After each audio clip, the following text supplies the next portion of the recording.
السلام عليكم. Good morning.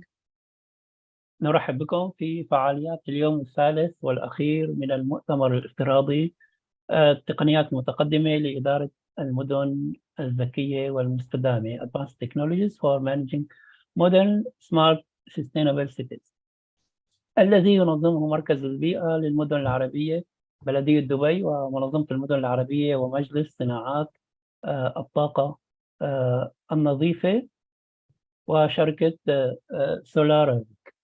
يركز المؤتمر على تسليط الضوء على المشاريع الناجحة التي استطاعت توظيف تكنولوجيا البيئة لتحقيق الاستدامة وجودة الحياة في المدن الحديثة. الكلمة الافتتاحية الآن يقدمها الأستاذ حسين عبد الله الفردان باسم مركز البيئة للمدن العربية.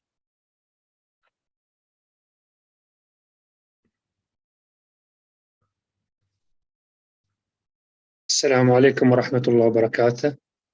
عليكم السلام. صوت واضح أستاذ زاهر؟ واضح أستاذ، تفضل. بسم الله الرحمن الرحيم. الحضور الكريم، أصحاب السعادة، أصحاب الأوراق العلمية، السلام عليكم ورحمة الله وبركاته. أحب في البداية أن أنقل لكم تحيات مدير مركز البيئة للمدن العربية، وأتقدم بالشكر إلى شركائنا الاستراتيجيين في تنظيم هذا المؤتمر، شركة سولار أرابتيك ومجلس صناعات الطاقة النظيفة، على هذا الجهد المبذول في تنظيم هذا المؤتمر، واللي استمر أكثر من 8 شهور من العمل الجاد والمرهق والملتزم. في البداية أحب أرحب بجميع المتحدثين اليوم، وأتمنى لهم تقديم كل ما ينفع المدينة العربية في إضافة شيء جديد بالنسبة لها.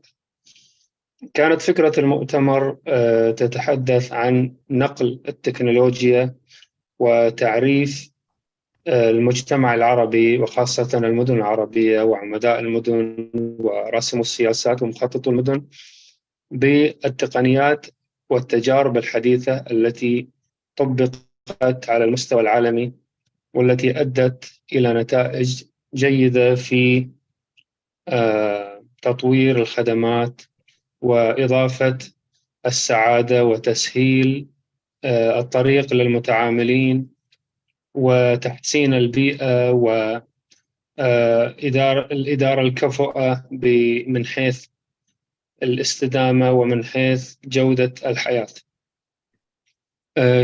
فكرة المؤتمر استمرت لمدة 3 أيام أيضا. اليوم إن شاء الله راح نستعرض 12 ورقة عمل، كلها في مجال تقنيات الاستدامة وإدارة المدن، وراح إن شاء الله نتحدث حول الذكاء الاصطناعي في خدمة المدينة العربية أو المدينة على مستوى عالمي، وحرصنا على أيضا أن ننقل هذه التجارب إلى المدن العربية، نظرا لما تتمتع به التكنولوجيا الحديثة من قدرة على تحقيق أقصى درجات السرعة والإدارة المثلى للموارد في جميع المجالات، في مجالات الطاقة وفي مجالات المياه والكهرباء والتربة والتنوع البيولوجي والتغير المناخي وهكذا. بالنهاية نتمنى لكل المتحدثين ألا يبخلوا بأي معلومة على المستمعين والمشاركين، وأن نستفيد إن شاء الله من هذه الأوراق العلمية لما فيه الخير وسعادة مجتمعاتنا العربية. والسلام عليكم ورحمة الله وبركاته. شكرا أستاذ حسين. اليوم الثالث من المؤتمر سيكون على محورين. المحور الثاني هو بعنوان حلول الماء والغذاء Food and Water Solutions. المحور الأول الآن سيكون بعنوان الذكاء الاصطناعي وأبحاث المستقبل Artificial Intelligence and Future Research. المدة المتاحة هي 15 دقيقة لكل متحدث، وهناك إمكانية نرجو من الحضور الكرام إرسال أسئلتهم عبر نافذة Q&A وليس عبر نافذة الشات لتكون واضحة للمشاركين ويتم الإجابة عنها. كما سيتاح وقت في نهاية كل محور للإجابة عن الأسئلة.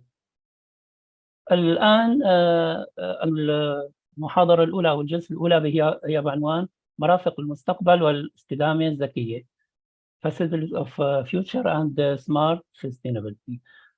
الأستاذ راجان سايني من شركة جونسون كنترول. Mr. راجان. Assalamu alaikum. Good afternoon, everyone. عليكم السلام. Hello. Yes, I'm sharing my screen. Let me know when you can see my screen.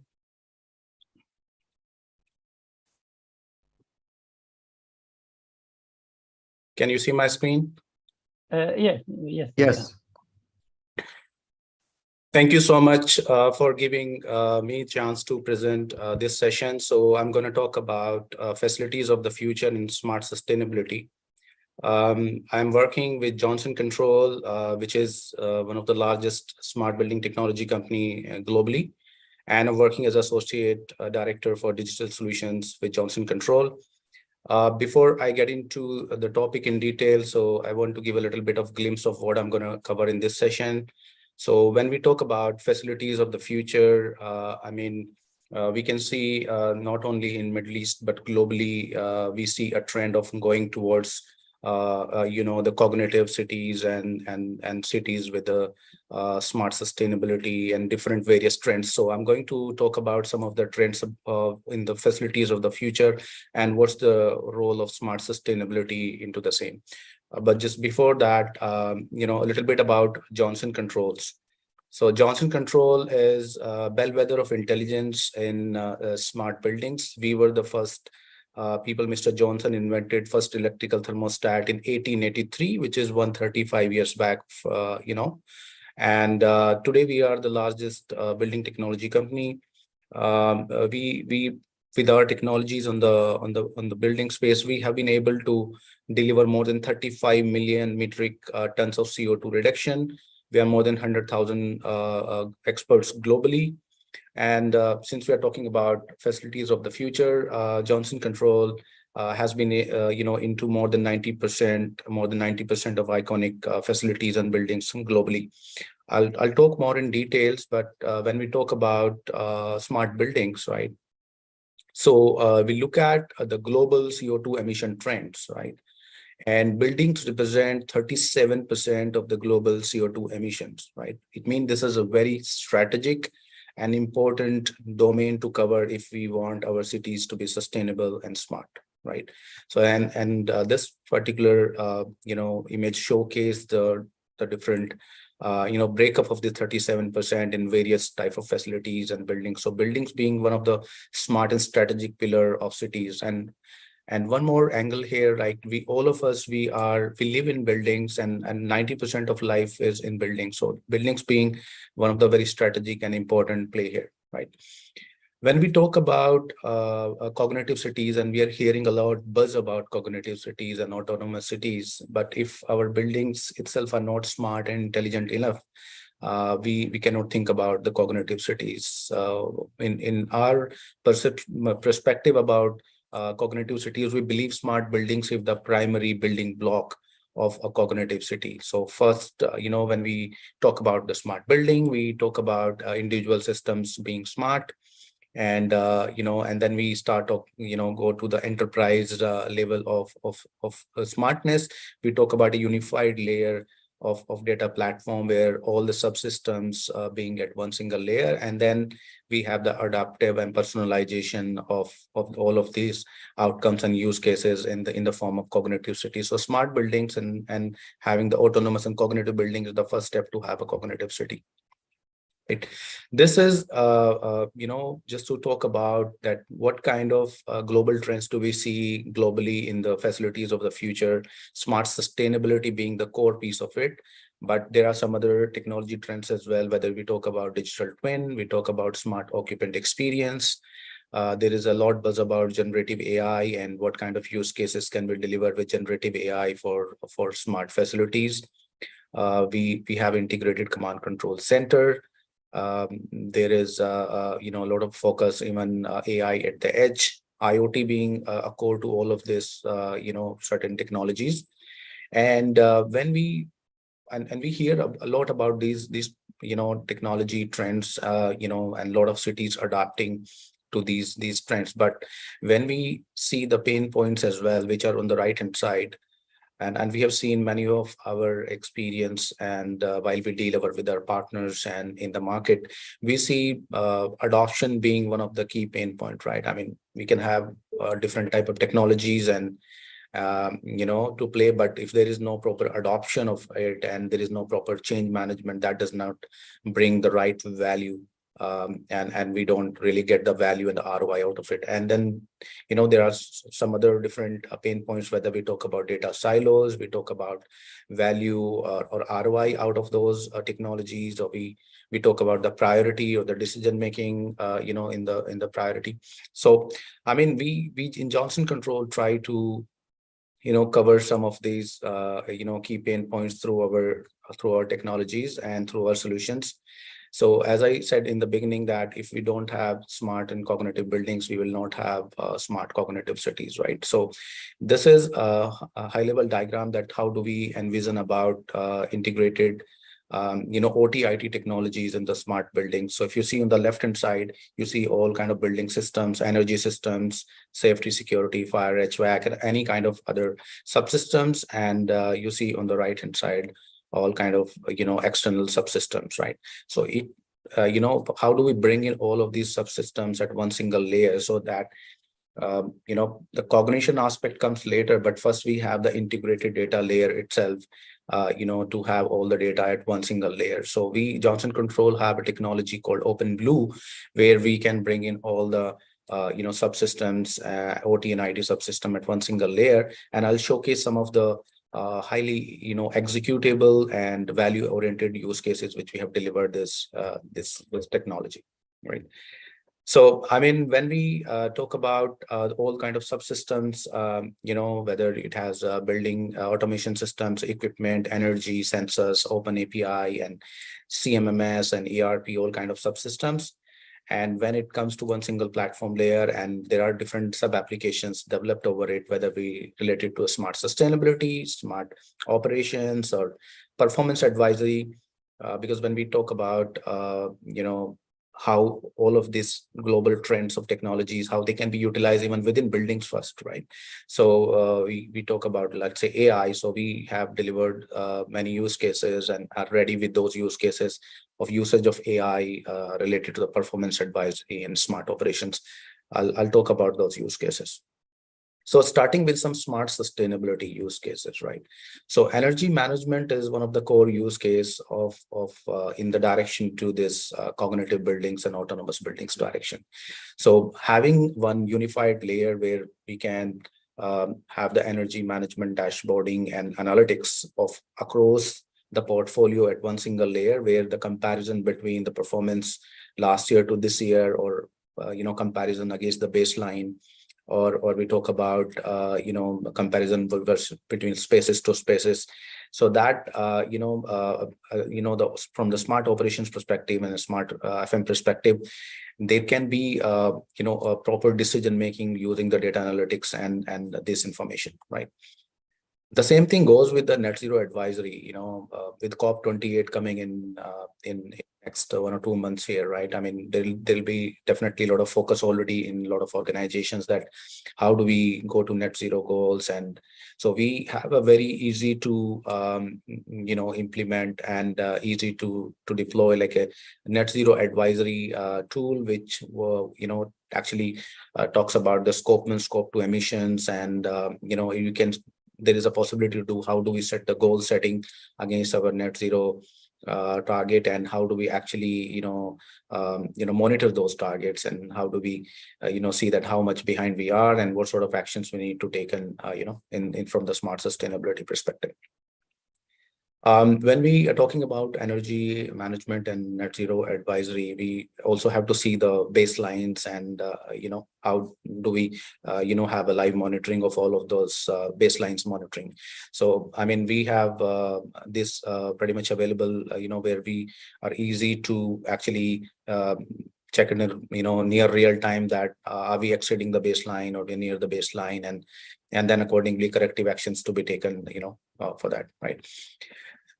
Since we are talking about energy aspect on smart sustainability of it, asset management is very important piece of all of this component, right? Because if our assets do not perform up to the most optimum efficiency, and they consume more than required energy, obviously that impacts to the energy performance of the facilities, and facilities in the future are not going to have only the energy management, but also very important and critical to focus on the asset management piece of it, that every asset. And I'll just give an example. If all the HVAC assets, let's say, are they performing up to the most optimum efficiency to drive the most efficient and sustainable outcomes, right? So asset management is important here, right? And if we go into a little bit of details that how does it drive the sustainability using the FDD, which is fault detection diagnosis, right? So if let's say any of HVAC asset is not performing up to the most optimum efficiency, or there are certain parameters or logics which it's not able to achieve, so it means it is either consuming more energy to run it to continue to its operations, and it means it is consuming a lot of energy more than required. So how they could be fault detection diagnosis and predictive fault identification to basically not only look at the predictive maintenance aspect of it, but also to how that exceeding consumption of energy can be saved through that process, right? And when we get these kind of alert and fault detection diagnosis, we can go into details that, okay, up to the sub asset level or sub equipment level, what could be the issues for this fault, or and then that can be tracked down up to the equipment level, and then accordingly the actions can be taken, whether with integration to CMMS systems, and people actually start talking about integrated IIFM. So whether CMS or CMMS or a smart FM system integration can easily do that work order resolution, right? There are a lot of analytics, into this from the fault detection diagnosis, that not only how the equipment uptime is managed, but also the monetization of these faults. Because if there is a particular diagnosis, but if the action is not taken, then it does not arrive into the, whether we talk about the cost avoidance scenarios or the energy saving scenarios. So taking the action and having the fault monetization part of it is very important, which is pretty much executable. I mean, in the same. Sorry, Mr. Rajan, we have only 5 minutes. Okay, no problem. Thank you so much. Yeah, so since I started in the beginning that if we do not have the cognitive on buildings, then we'll not have the cognitive cities. So there is a very important component here from the smart operations and smart sustainability perspective, and how AI can be utilized, and in that segment, right? Just think about the scenario that the place where you are sitting in right now, probably in a meeting room or conference room, right? Or a room, that what kind of parameters does impact the performance of the place, right? Energy performance of the place. So we talk about either heating or cooling, from HVAC perspective, or we talk about the occupancy, or we talk about air quality, or we talk about weather patterns, or historical data, or historical performance. So there are multiple parameters which impacts the performance of that particular space or facility, or in that sense, right? So when we have so many various parameters, a man-made decision could be wrong, because there is a trade-off between all of these parameters. Example, if we want to have better cooling, better air quality, then we might have to push more cooling, and it means the energy consumption goes high if we want to have the better air quality, right? And same thing goes with other 3 parameters as well. So when we have this multiple parameters with a multi trade-off scenarios, we need AI and machine learning logics to basically solve this equation. We, Johnson Control, have developed, OpenBlue Performance Advisor, an AI-driven analytics, tool which gives actually insights and options using the machine learning and AI logics that, okay, if we take this option 1, then this could drive into saving XYZ energy, and this will be the air quality and various other parameters, right? And then option 2, so there could be various options available from the smart operation perspective of the facilities, that if the decision makers can make an XYZ decision based on their internal policies and the various options available with this AI driven insights, right? This is a very impactful tool. And we are also going a step further, that not only the recommendations, AI driven insights come into picture, but how in future it becomes a cognitive, and those actions actually automatically push to the facilities through the BMS or the operation system to make those automatic decisions in the auto mode. We already have it for certain segment of facilities, like of talking about chiller plants and all. We have solution where the autonomous mode to run those chiller plants at the most optimum efficiency can be done already, but we're coming up with in terms of the building as well for the autonomous operations of this facilities, right? So I mean, this is pretty important, and how this AI insights, AI-enabled use cases are useful for these facilities of the future perspective. There is one more angle which I wanted to cover very quickly about the digital twin. So when we talk about digital twin as a new futuristic technology for facilities of the future from a smart city perspective, digital twin brings in the unified 3D visualization in the real time from either incident management perspective or smart sustainability perspective as well. So smart sustainability use cases can be utilized or applied either with digital twin as well, without digital twin as well. So I mean, all of these technologies are pretty much available and ready to execute, right? So I'll close my session with this, that if we don't have the cognitive smart buildings, smart cognitive cities will be may not be, this is a important important block for this journey to have the smart sustainable cities, and we need to have smart sustainable buildings to meet those smart sustainable cities goals. So I'll pause here and open to questions.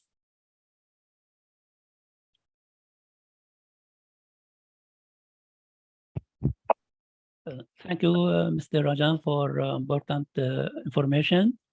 And now we can take questions from the attendee.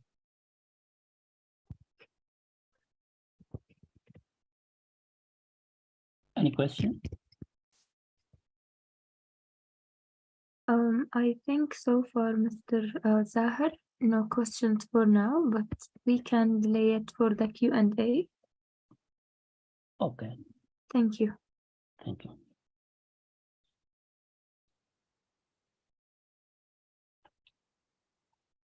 الجلسة الآن الثانية هي بعنوان الذكاء الاصطناعي وإنترنت الأشياء في قيادة المدن الذكية. الأستاذ سامر غفري. Artificial Intelligence and Internet of Things Driving Smart Cities. الأستاذ سامر الغفري موجود. أستاذ سامر.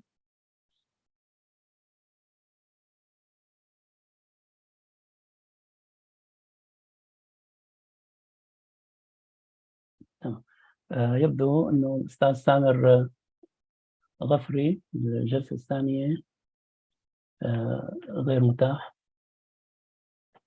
المهندس سعد العاني الآن محاضرة، نعم، محاضرة الأستاذ المهندس سعد العاني.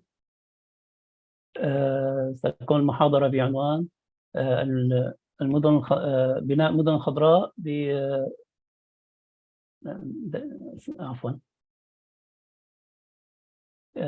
بناء مدن خضراء بمواصفات مثالية مدينة محمد بن راشد مثالا. تفضل أستاذ المهندس سعد.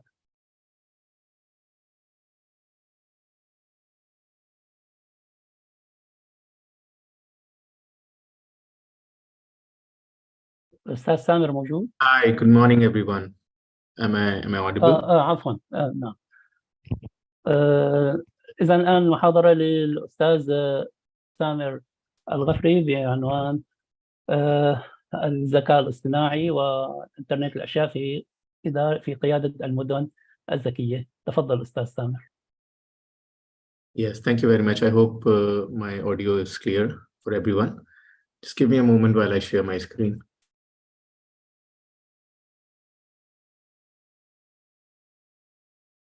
Please let me know once the screen is visible.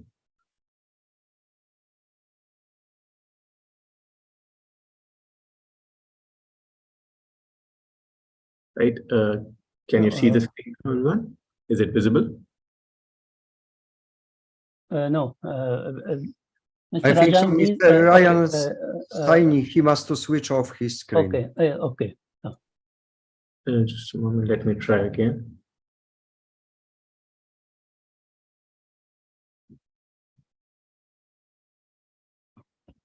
Yeah, please let me know when you're able to see it. Okay. Okay, It's perfect. okay. Is it visible now? Yeah. Right. Okay. First of all, thank you so much. I'd like to thank the organizers for putting up such a fine event. It has been really insightful couple of days, listening to all the knowledgeable and the industry experts. So thank you and a big shout out to all the organizers. Now coming back to the topic for today, for me is artificial intelligence, the role of AI and IoT in driving smart cities, essentially. So this is a broad topic, but I would try to restrict myself to the basics in order to give maximum value out of this.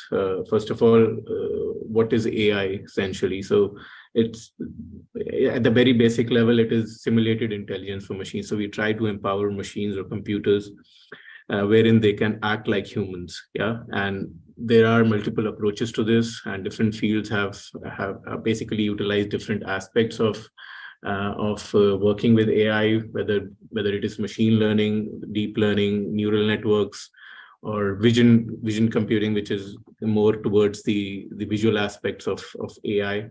Yeah, and finally, when you look at the smart city infrastructure, it's a holistic approach. When you say smart cities, it's a holistic approach, and you have multiple aspects coming in, be it smart lighting, smart transportation, smart buildings, which I think Mr. Rajan gave a very nice presentation before me, highlighting the aspects of importance and importance of incorporating intelligence into buildings these days. And similarly, we have various aspects from smart transportations to waste disposal, smart lighting, or smart production at the end of the day. I'll try to touch upon these topics briefly. And for the sake of convenience and focus, I have white labeled the presentation to avoid any marketing stuff to come up. So if you look at the basics, the system architecture, how it all works, how basically we can leverage these technologies of AI and IoT to empower smart cities. At the very base level, if you see, we have the infrastructure. Now these could be your AC units if you're talking about an HVAC system. These could be chillers. These could be fire alarm panels, which are holding very important and critical for an entire community or a building. This could be anything. This could be a factory. This could be a whole city or multiple cities together. It really boils down to how the infrastructure is sensorized.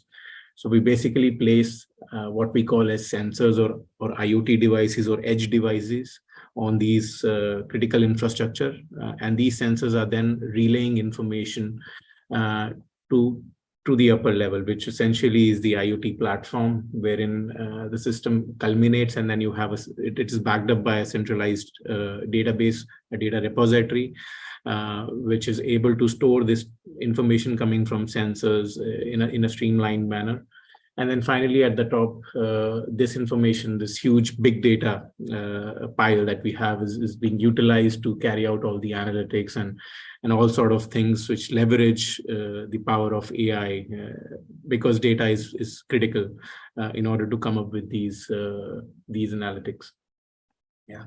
Moving on, if you want to get more granular, this is again behind the scenes, whether you see actually what is at level 0, you have these equipments, these walls, or these could be flow meters.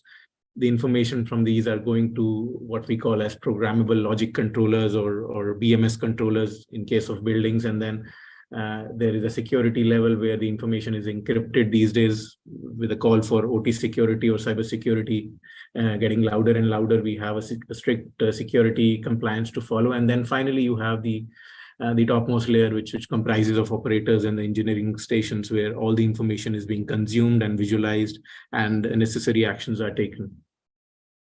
Some of the applications of this approach, which involves the use of AI and IoT in transforming cities these days, could be applied to multiple disciplines. I have taken a few examples wherein we talk about predictive maintenance a lot, which can help prevent breakdowns and reduce a lot of wastage and reduce a lot of energy to foster sustainability in smart cities these days. Green production, water management, so essentially saving water. The leak detection mechanism, which is powered by AI and IoT, is one of the things that we can look at. When you talk of predictive maintenance, this is one example of one of the customer sites who is basically powering wind turbines across Europe, and they have these large wind turbines which are basically producing green energy and contributing to the reduction of CO2 emissions for this particular city. And these windmills are basically critical to the power consumption or the power being produced. So these are mounted with some special sensors, and critical parameters of these windmills are then monitored through an IoT platform or a SCADA platform. And then the information gathered from there is actually fed into the AI engine, or we call these a condition monitoring system, which is backed up by AI. And this basically determines the health of the asset. So how long would this particular turbine last, or the critical aspects like motors, which are behind the turbine, are they likely to fail in the next 3 months or 8 months? So we will get a complete health analysis in order to ensure that we are able to address the situation much in advance. So this is an example of predictive maintenance and how AI is basically powering this particular mechanism. This is a topographical view of all the different assets. This could be, again, needless to say, could be applied to any kind of assets within a city. The next step is talking of green production these days, because it's important, again, that factories also contribute to that reduction in CO2 emission. And that is why we have various software these days. One of the software that we use as a part of our offering is basically empowering people at the production level to come up with code-free models of production. So they can identify anomalies which are leading up to wastage of foods. They can forecast events. So one case that comes to mind, specifically talking of smart cities, is when this was applied to one of our clients in Western Europe, a particular city which was running short of predicting the demand of energy for the entire city, because there the concept of district cooling is more prevalent as opposed to district heating, or the other way around. They prefer heating because those are cold countries. So in order for them to be very precise and save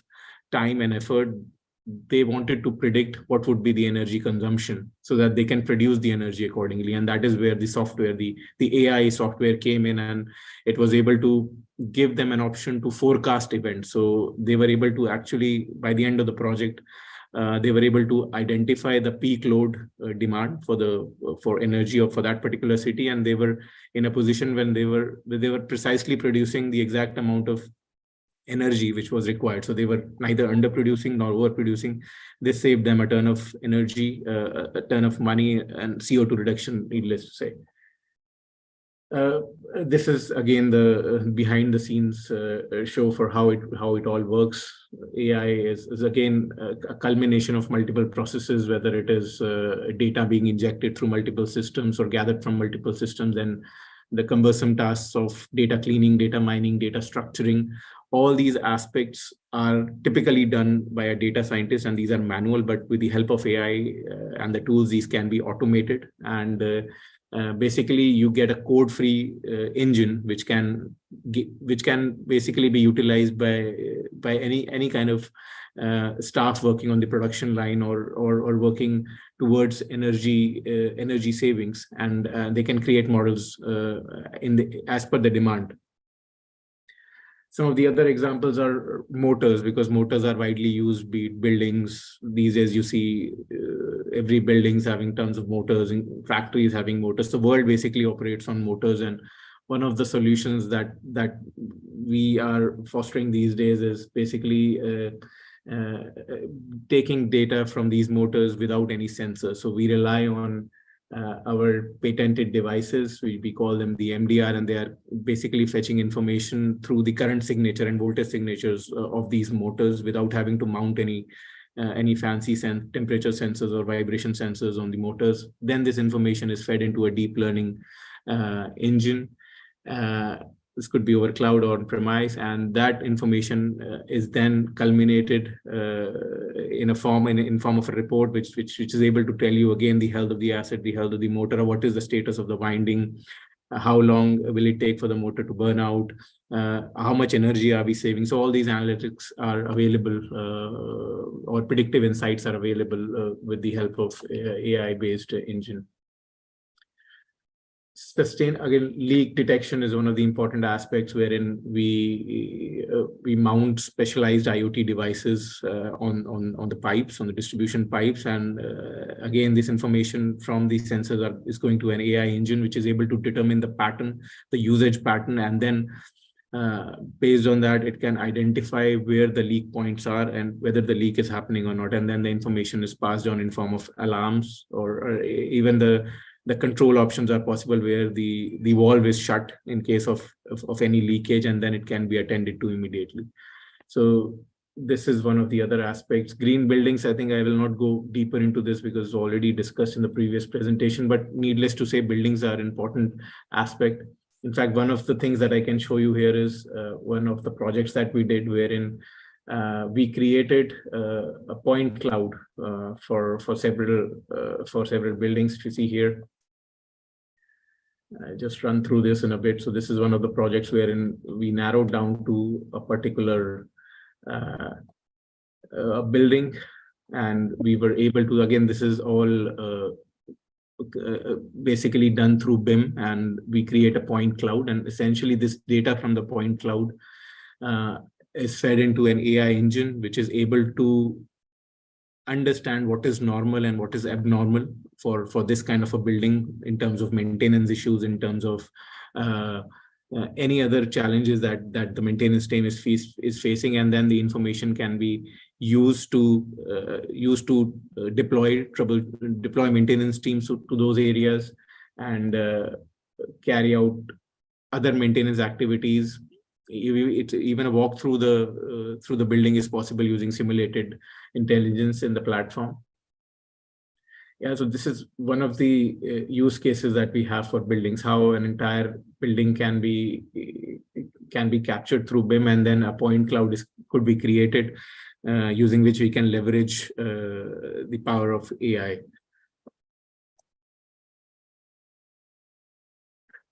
Last but not the least, again, in this particular case, we are trying to emphasize how it all works out. So different parts of the cities or buildings are sensorized. I mean, these could be temperature sensors, this could be occupancy sensors. I mean, I remember a case, just to conclude it, wherein a particular authority in Saudi, they wanted the mosques, they wanted to know what is the total number of people present in individual mosques, so as to facilitate people with the right information, and they can go to the mosques which are less crowded. For instance, this was done during the time of COVID. During this exercise, we deployed certain IoT devices within the mosques, which were counting people. So these were counting devices in real time. And this information was again pushed to a cloud infrastructure where the authorities could see the load of a particular mosque in terms of the number of people present. And then this information was published on the website for people to check in their vicinity which particular mosque is less crowded, let's say for the Friday prayer, and they would want to go at a particular time, and they could pick and choose the mosque, and they could go accordingly. So these are some of the examples that I could cite for which I think form a good use case for smart cities and how AI and IoT are basically empowering this infrastructure these days. So I'll rest my presentation here and I'll be open for questions. Thank you so much. Thank you, Mr. سامر. شكرا أستاذ سامر على المحاضرة المهمة وعلى الالتزام بالوقت. وأرجو إذا كان هناك أسئلة من السادة الحضور ممكن إضافتها إلى قسم Q&A. أو أيضا يوجد فرصة للمناقشة في نهاية هذا المحور بعد انتهاء المحاضرات الخاصة بهذا المحور. الآن أعتقد لا يوجد أسئلة. ننتقل إلى الجلسة السادسة، وهي بعنوان بناء مدن خضراء بمواصفات مثالية to build green cities with full perfect specification. محمد بن راشد city for example. يقدمها الأستاذ المهندس سعد العاني. تفضل أستاذ سعد.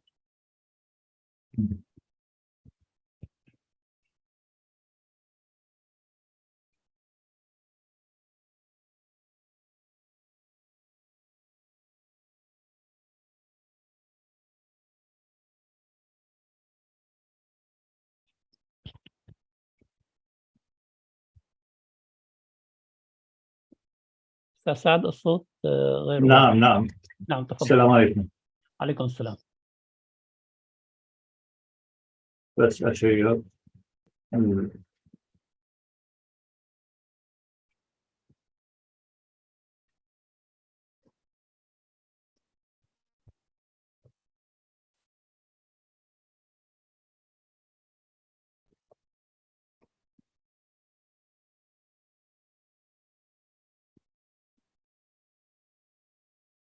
تشير ما يكرهتم. ممكن منكم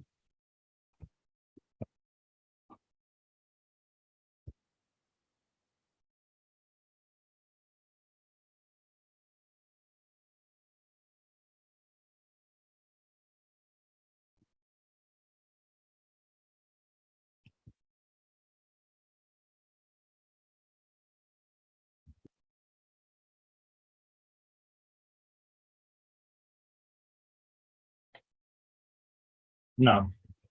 تفضل. تفضل. السلام الصورة عليكم. واضحة. نعم. عليكم السلام.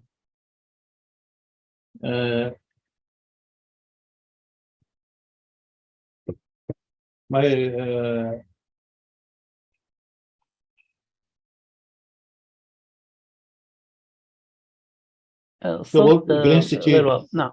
أنت تفضل. Green city with full perfect specification, and for example, Mohammed bin Rashid city. We all know that the most important these days is the energy. It's important for drive all policies for all countries. It is key for development and backwardness.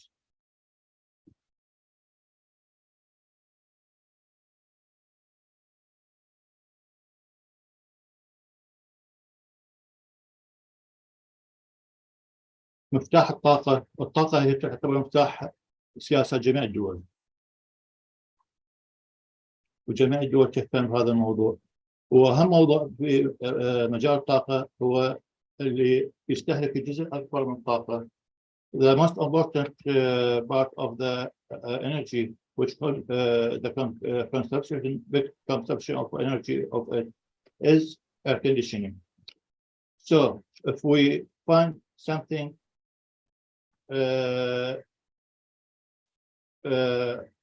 instead of air conditioning, or we don't use air conditioning, then what we will have? We will have 80% of energy saving. 80% of energy saving. So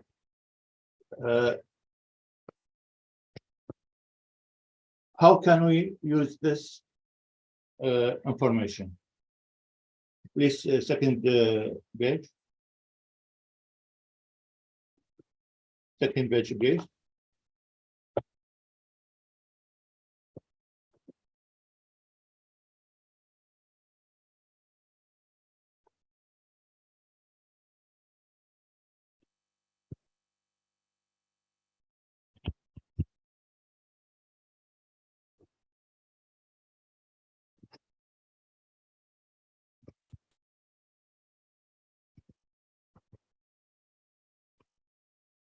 Second page, please.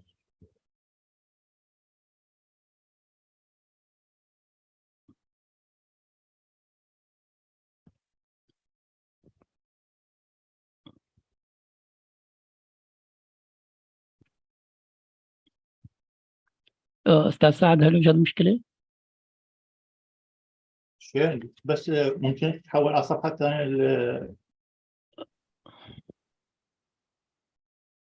قدم صفحة. نعم أعتقد نعم أنا لا أملك يعني صلاحية تحريك الشاشة. نعم أعتقد هي الموضوع. المشاركة من عندك مهندس سعد. من عندك أستاذ سعد، أنت هي شاشتك. نعم.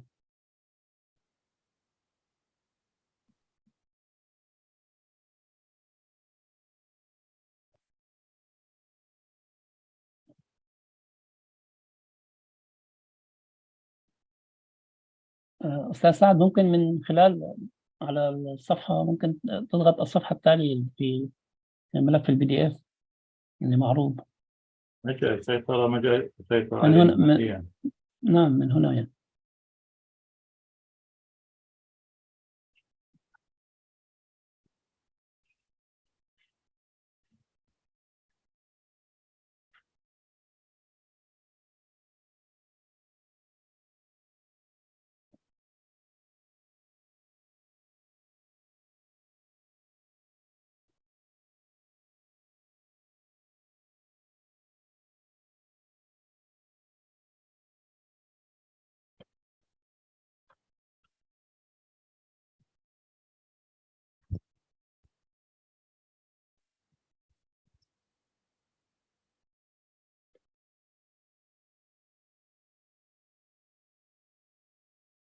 نعم أستاذ سعد، يوجد هنا نعم الأزرار هذه للتنقل.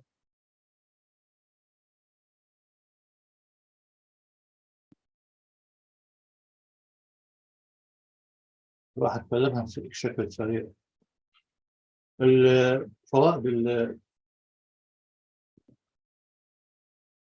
الفوائد المباشرة لهذا الشيء direct benefits use anything instead of air conditioning is through it we can make useful from the coast, useful from the area, useful from number of equipment homes of electricity.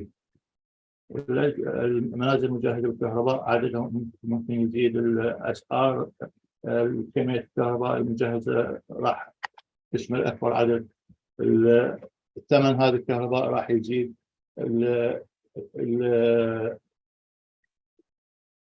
الأراضي area of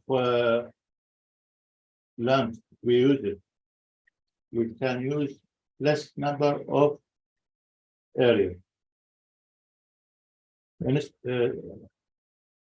for example, when we use the area for 43 square kilometer,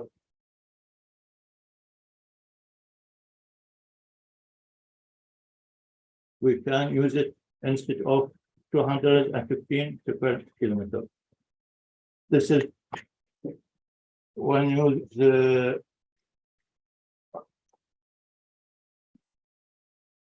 a project of 700 megawatt electricity, concentrated solar energy in Mohammed Rashid complex. So number of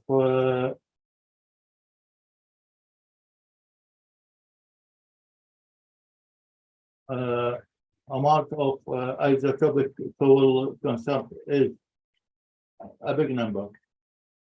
What I want to say is there is equipment for central air conditioning. When we use it, we can save 80% from electricity. This chiller name is absorption chiller. The consumption of electricity for this chiller is very small number, because it used pump, not use compressor. Compressor use need for a high number of electricity current.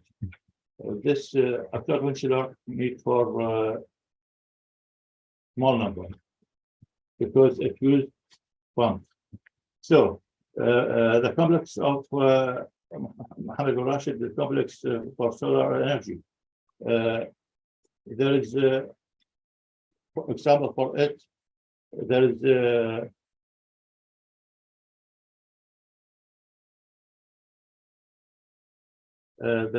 consolidated solar energy CSP with the capacity 700 megawatt electricity. If we can use there is a steam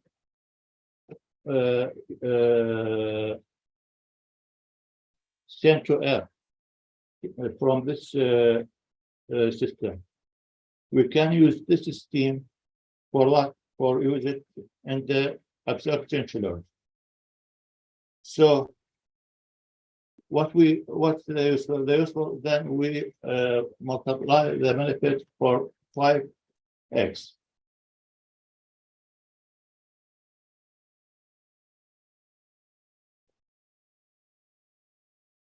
The cost for the 700 megawatt normally is 14 million dirham. So when we base this number, we said we base instead of 72 million dirham. Number two, the cost of electricity. We will equip less number of electricity, so we will have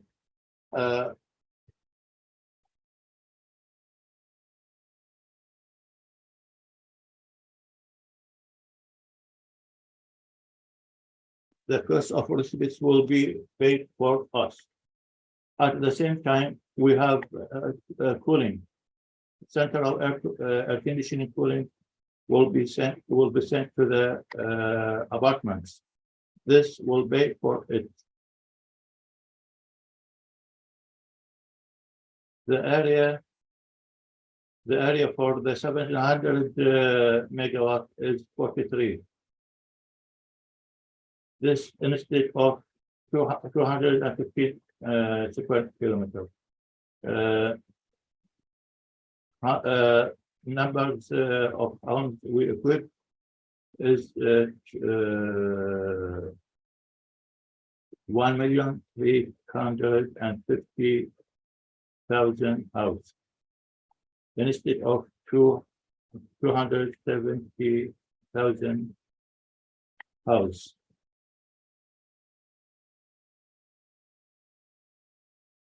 The amount of isotopic fuel consumed is 1,349,040 liters.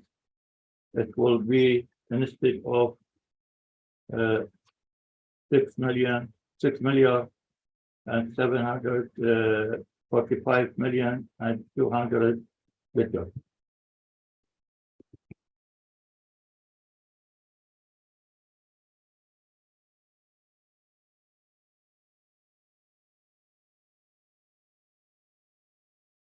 This concentrated solar thermal generation from sun, so there is no way for fuel. عذرا مقاطعة مهندس سعد، لدينا 5 نعم. دقائق فقط. نعم تفضل. تفضل تابع، لدينا فقط 5 دقائق الوقت المخصص.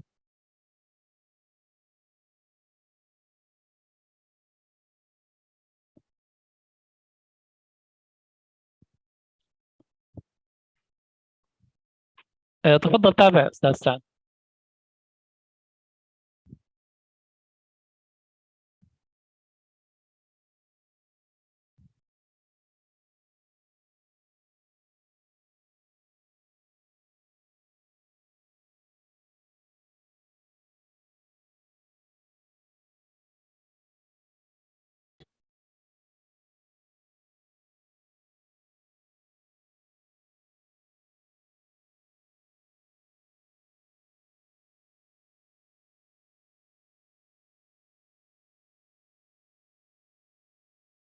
الو تفضل أستاذ سعد تابع.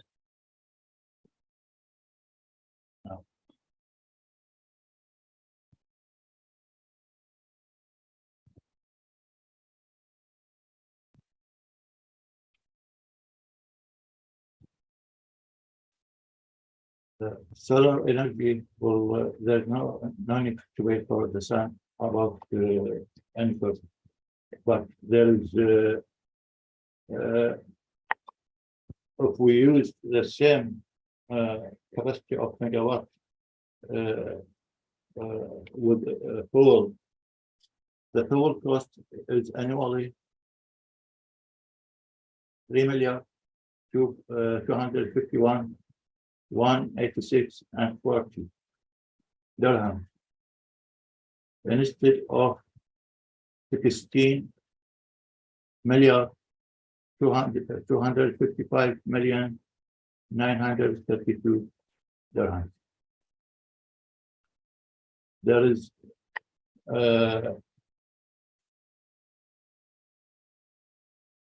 the cost of repair and maintenance. It will be very small numbers. We will contribute to be reducing environmental pollution. The amount of carbon dioxide will be prevented from being emitted annually, which is 1,400,000 tons. It will be 7 million tons. The comparison between the power plant using solar energy capacity 700 megawatt. This is what we have. 3,000 500 megawatt. What will we expect to have if we use absorption chiller? 2,800 megawatt electricity. This is the difference between the both.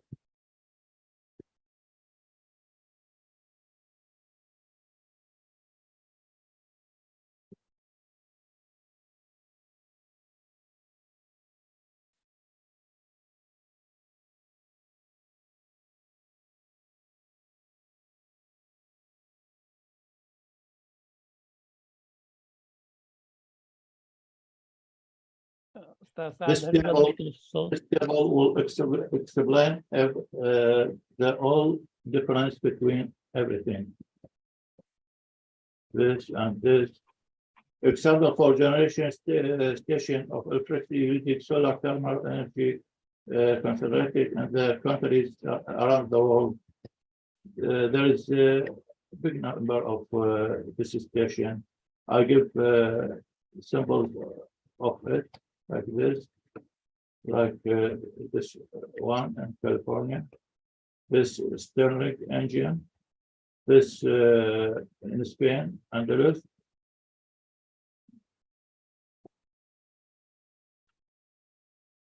This Ironbar and California. This is Solar Tower. This is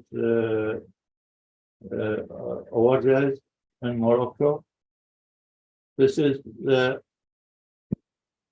plan for the project I talk about, the 700 megawatt electricity. The plan. That's yeah, the plan.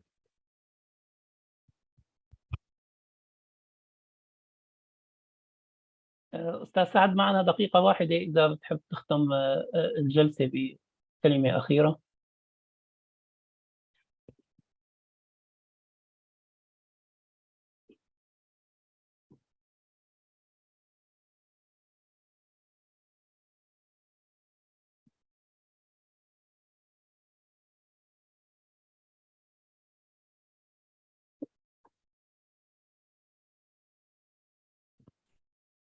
نعم. كلام الأخير أنه المجمع خالد بن راشد يقع في طارق دبي. طارق دبي هي شبه صحراء بس بجانب دبي، وتختلف عن باقي الجوانب أنه من جهة الشارقة ومن جهة الخليج ومن جهة أبو ظبي. فانتقال المستقبل راح يكون إلى جهة هذا المشروع.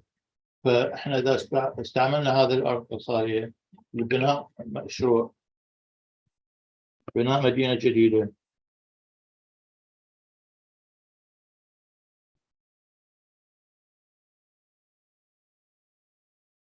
ستكون تكاليف والفوائد كبيره. شكرا. شكرا لكم مهندس سعد. أعتقد في سؤال من سهير آغا. هل يوجد سؤال؟ في شخص يرفع يده بالشات.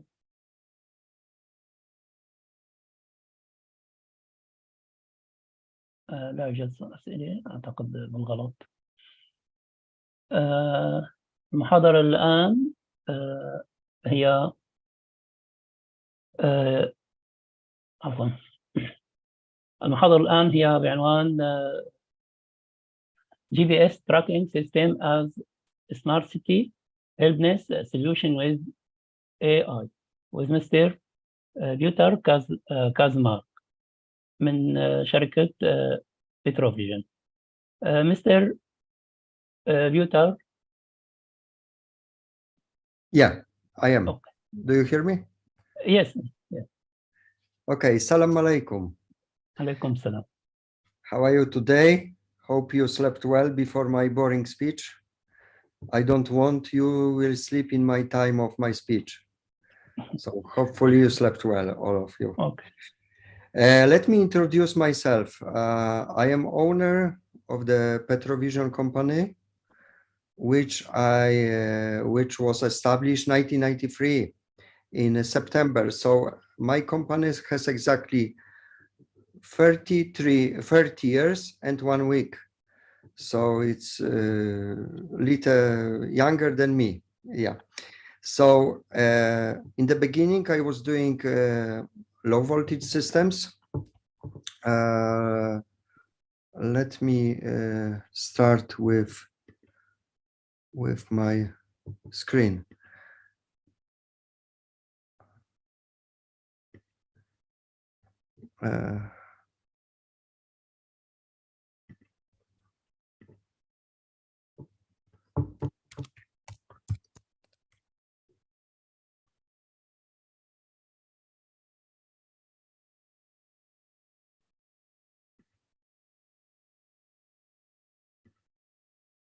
Do you see my screen? No, not yet. Now we are seeing it. Not yet. No, now it's clear. Now you see? Yes. Okay. So in the beginning, I was doing low voltage systems security installations. It was in my company history. It's what I've done before. Alarm systems, access control system, and others. A lot of. You can read about it on my webpage. And since 15 years, parallelly, I start to do GPS tracking system. Wait a second, because I have some issue with to go back with this webpage. Okay. I start parallelly to do GPS tracking system, which is totally my technology. Beginning from the devices, from a GPS trackers, and to the customer visuality. So it means web page and the app for the customer, for the end users. Since almost 2 years, I am also resident of United Arab Emirates, Dubai. As I said, means producing and developing and producing GPS tracking system since 10 years. In 100% made in Poland by my company, by Petrovision. My system is very accurate. What I want to show you, it's my last days of traveling in Dubai, not in only Dubai, in Emirates. So I was traveling with my car for the meetings, for some agenda, which I have already. So also I didn't have any speech, any time to prepare some special slides or something like this. But I want to show you on the live system. My system is very accurate, up to 0.5 to 1 meter accuracy. And what does it not have some chip system too? Is that means not losing any frame of data. Even GSM data transmission sometimes is broken, even some failure with the servers. All data frames will come for 100% after returning GSM transmission or server failures. Device must receive confirmation from the server that sended data are stored in server. If not, device will send a data frame until receiving confirmation from server. All devices must have also certified, confirmed by server by email number of a device. It means no any alien device will connect to my server, to my system. It shows quality of the system, accuracy, security, and again, security of the system. And I want to show you as an example, accuracy of my system. There is one loop on the road, which I've done. Do you see my screen? Hello? Yes, we still Yes, see. yes. Okay, there is a road and the blue line is traveling by my car. Do you see this loop? Yes. It's very Can you correlated. please use the full screen show? Sorry? I beg your pardon, sir. Yes, we can. But can you use the full screen mode?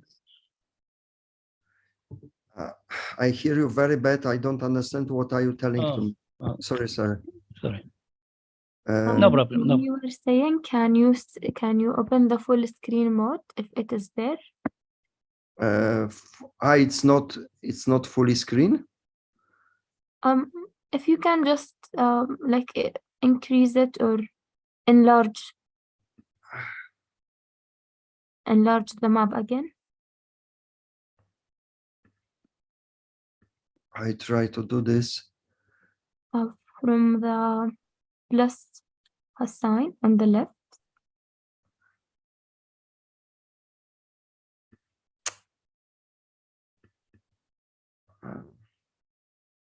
It's fine. It's now good. No worries.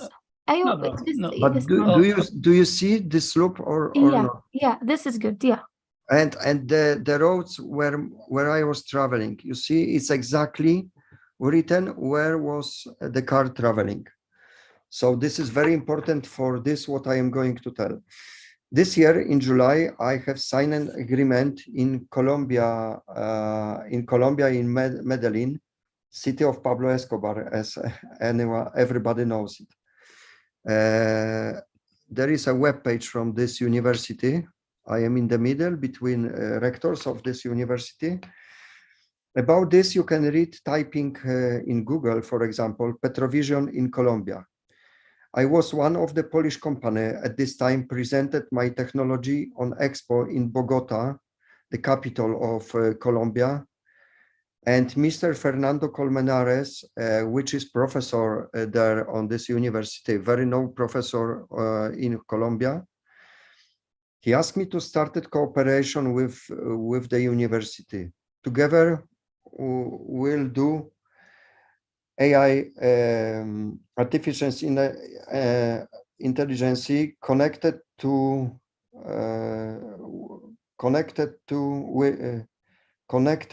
with my system to do a smart city system, which will allow to know to lower traffic in the cities around the world. So we are going to control traffic lights depending on the current traffic volume. Refreshment of a data about the traffic in the city can be done every 1 to 2 seconds. We can say fully live. This system, it's my idea. I was thinking to dedicate it to the buses, especially to make for them green light for the buses. Of course, it's better when it's dedicated bus line like is in Europe, in my country. So it's more easy to do this. In Dubai, I haven't seen any bus lines, dedicated bus lines. But generally, we can manage traffic lights for all of the cars, not only for the buses, but better is for the buses to make as a priority for the buses. So people can travel by a buses much quicker than by a car. This is our idea. Especially in Bogota, in Colombia, there is mess, which is going about the traffic in the city. I was traveling last time in Bogota in July this year. I think so distance about 2-3 kilometers, more than 1 hour. So it's terribly there. So already I want to do this system for not first for Bogota, but for the city Medellin, which is about 200 kilometers from Bogota. It's very developed, very good, very well developed city, which is still developing and waiting for a new technologies. Already part of this system is done, and now we want to continue of this work. But of course, all IT jobs cost a lot of money, and we get stuck because of money, if I can tell about this. So I know that you are representing, for example, Dubai municipality or other cities. So maybe if some city are representing city are interested in this solution, can be our sponsor. This way, first we'll receive this system with at least 80–90% discount from us. For the other representative of cities will be also discount much lower. If some questions, please, in question and answer session, give them to me, okay? Presently, I am in Dubai until Friday early morning. This way is also possible to meet personally with me. I wish you all the best to live in our green cities. Thank you. That's all from my side.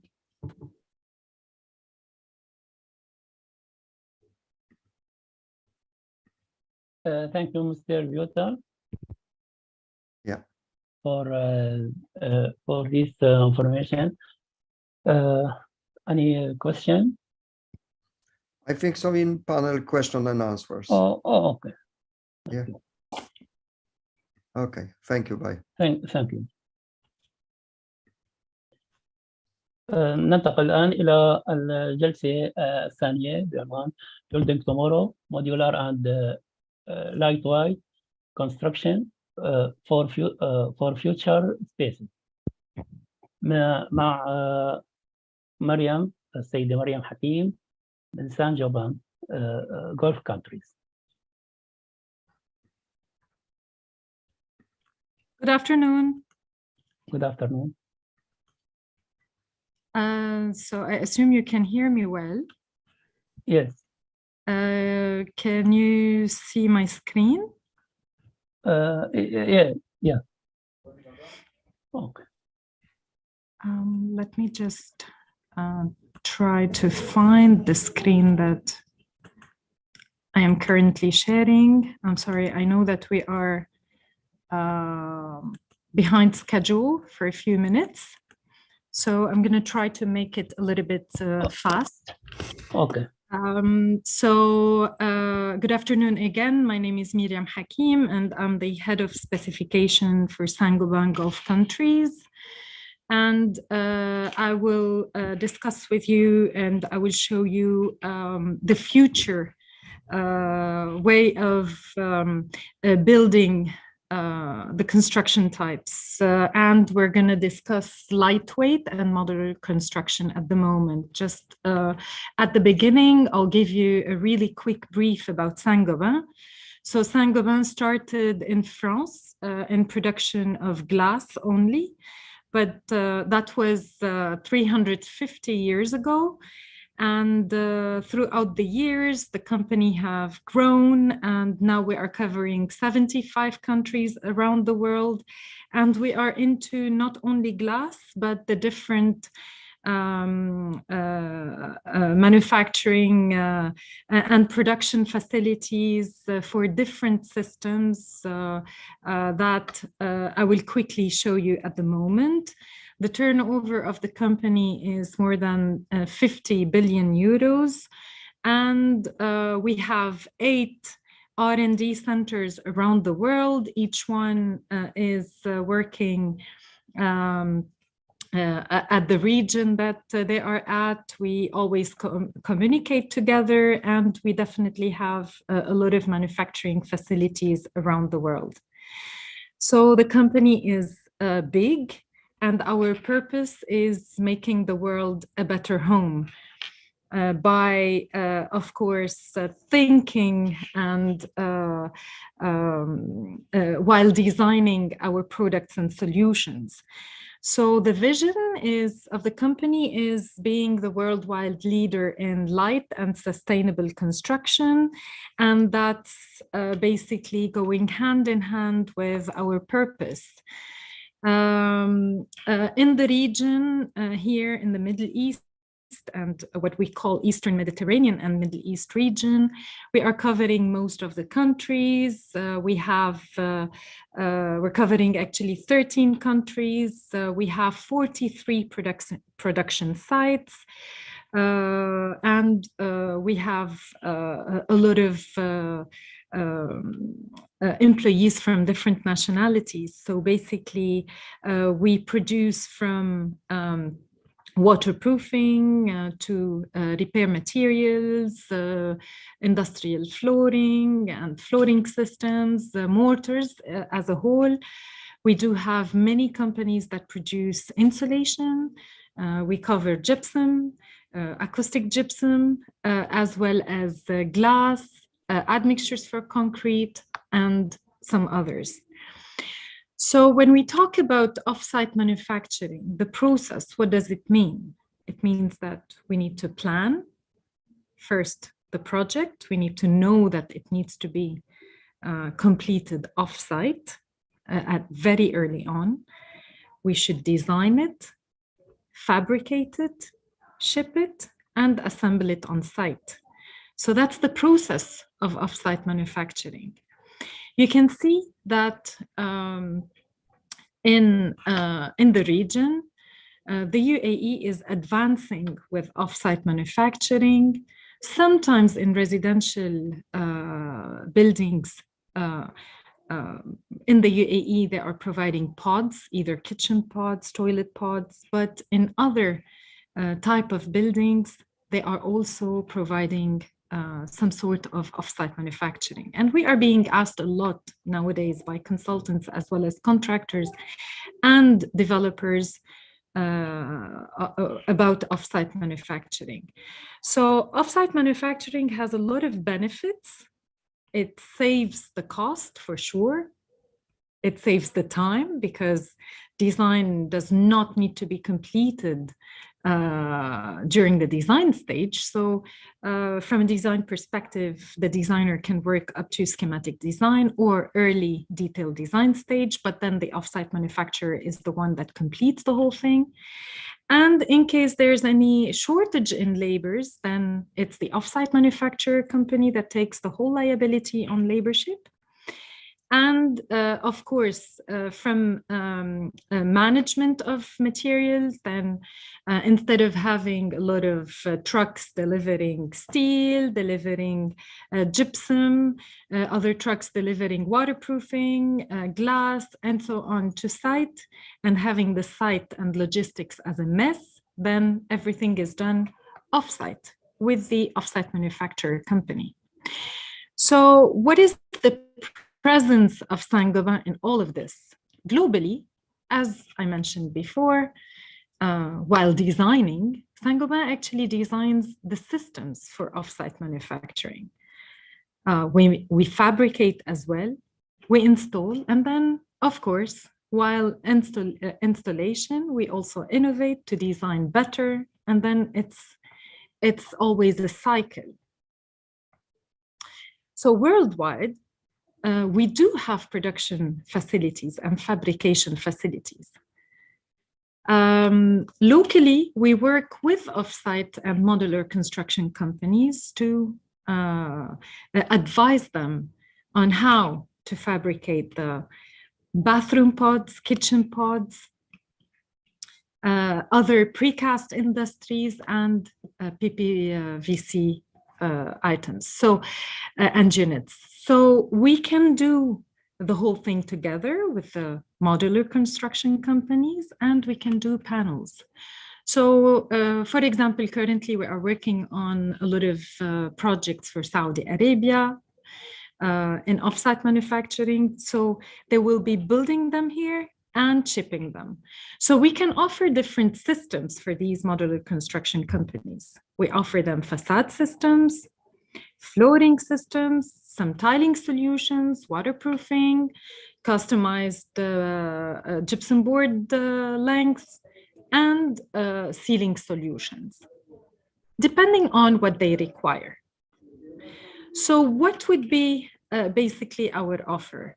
let me just brief you on the offer that we are providing. Externally, for example, we have innovated one of the gypsum boards that is called the Glassrock X board. It's a sheathing board that is designed to be used externally. So this board, similarly to other types of boards and materials and solutions that we have, is EPD certified. So we are ticking the box when it comes to sustainable solutions at Saint-Gobain. And of course, it's a hydrophobic and anti-mold board. That's why it can be used externally. It's also lightweight. It can bend, so we can make curvatures and circles with it up to 1 meter diameter if required. It can be directly painted. It can be exposed completely to the weather conditions until it's painted and it's covered with all the finishing. So it's an easy board, it's lightweight, and hence it can be used as well for modular construction. Internally, we have different types of also solutions, starting with a Habito board that is that can take loads of 30 kilograms per screw. So these type of things can be used as well, of course, in modular construction. And this is for future proofing.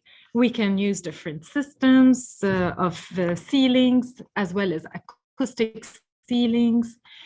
We can have an acoustic floating solution as well, some waterproofing, and some special systems, of course. Some decorative floating solutions with different patterns and which are sustainable and good for the environment. So these type of solutions, they can be used in new construction as well as modular construction. New construction, when I say new, is the typical type of construction as well as modular construction. Also, from an HVAC perspective, we can have pre-insulated ducts that are easily installed, as well as building slabs and rolls that can be used either within the partitions, above the ceilings, and in different areas of construction. Before jumping into recycling, I would like to definitely mention that when it comes to solutions for modular construction, we have to always take into consideration that the panel or the pod or the room itself is moving from a place to another. So it will need to be carried and put on the truck. It needs to go through the logistics. It needs to go through the drive, let's say, from an area to another. And that's why it needs to accommodate some movements. That's why the solution that might be suitable for traditional construction cannot be suitable for modular construction for sure, but it is designed and assembled in a way that can take that trip.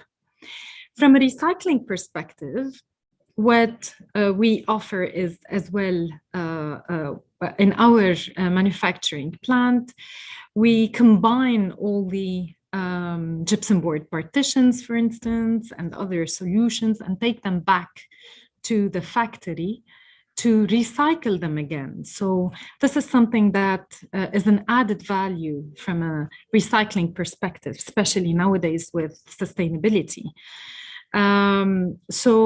We do have also within the team a specification manager or a key account manager as well that deals from a commercial side with all the modular contracting companies.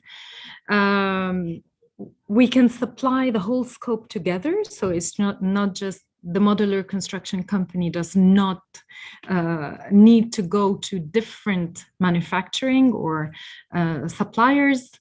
And we can provide as well with BIM and Revit files whenever required. As a proof of concept as well, with regards to the different solutions, we have completed almost 9 or 10 months ago our first proof of concept in the region to show that when the solutions are combined together, it would be a sustainable project. So I invite you all to visit Al-Muntada, which is a knowledge space by Saint-Gobain. It's in Masdar City, Abu Dhabi, and we are producing our own energy. So we're producing more than is required to run this project. It's a small showroom as well as an office building. However, it's also LEED Gold certified, Istidama 4 rating, and you can see that beautiful buildings can also be sustainable ones. So we've used many of our solutions in that project, and of course, welcome to visit. So that's my intervention.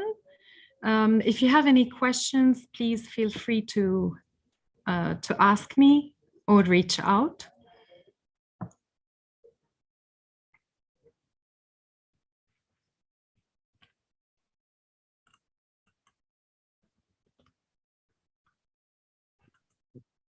Hello? Hello, thank you. Any question? Okay, thank you, Miriam, for your. Thank you. Thank you.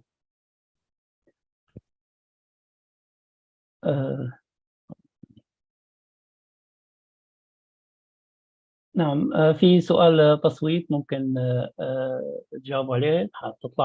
تظهر شاشة للتصويت. نرجو من المشاركين اختيار البلد اللي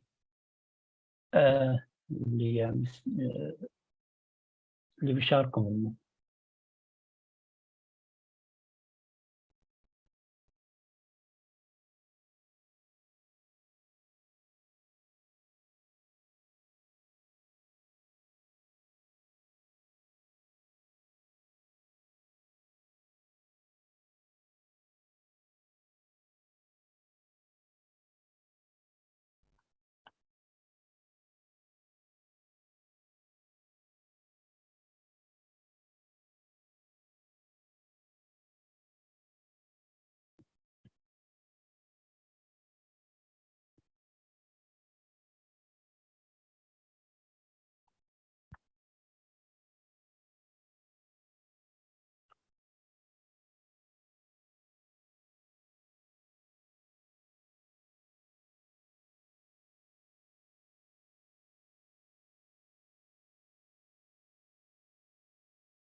تمام. لا، هو مش الموضوع دولة واحدة، أو هي أقاليم تم تحديدهم حسب الأقاليم، يعني الخليج العربي، منطقة الشام، العراق، مصر، والسودان، يعني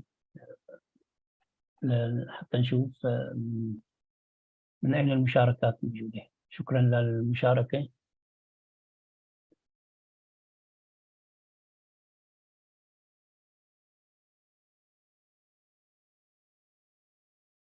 تمام.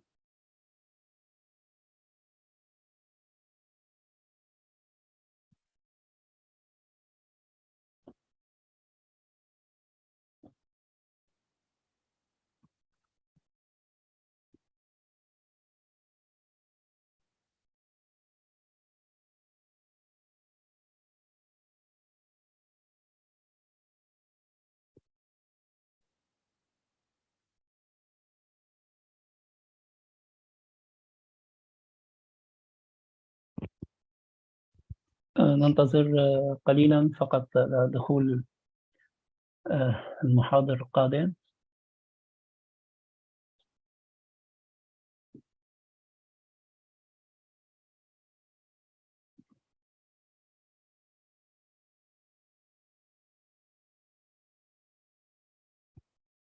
تمام. يبدو المحاضر القادم اعتذر عن الجلسة. هل يوجد أسئلة من الأخوة الحضور؟ نتمنى أيضا اللي بيرسل سؤال على الكيو أند إيه يعني يذكر اسم المتحدث يعني الموجه له السؤال حتى تتم الإجابة عنه.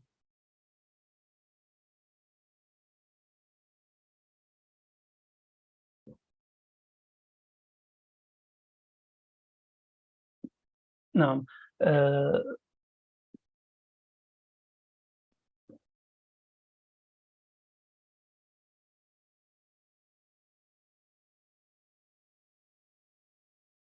نعم. ممكن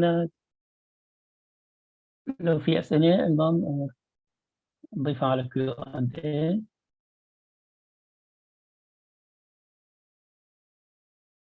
أستاذي ملاك، في أسئلة عند حضرتك؟ نعم، في بعض الأسئلة وصلتنا لا للسبيكرز، فنعتذر، لكن الآن حنحول مرة أخرى للإنجليزي كون السبيكرز بيحكوا إنجليزي. So I would like to ask our esteemed speakers who participated in the first session today to open their cameras and to be ready for some questions, please.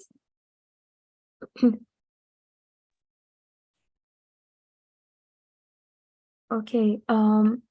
For the first question for Mr. Piotr, we received a question about how does the integration of the GPS tracking with AI contribute to enhancing the efficiency of the urban transportation? Thank you for the question. Do you hear me? Yeah, we can hear you. Okay. As I said, we are using my system, GPS tracking system, and later we are sending a data through artificial intelligence and through the city, through the system city, which should be already integrated, but about the traffic lights. For example, in Medellin in Colombia, they have already prepared a system where from one place they can switch the traffic lights remotely or automatically. And this way we are connecting to such system, which is already integrated about a connection between the traffic lights.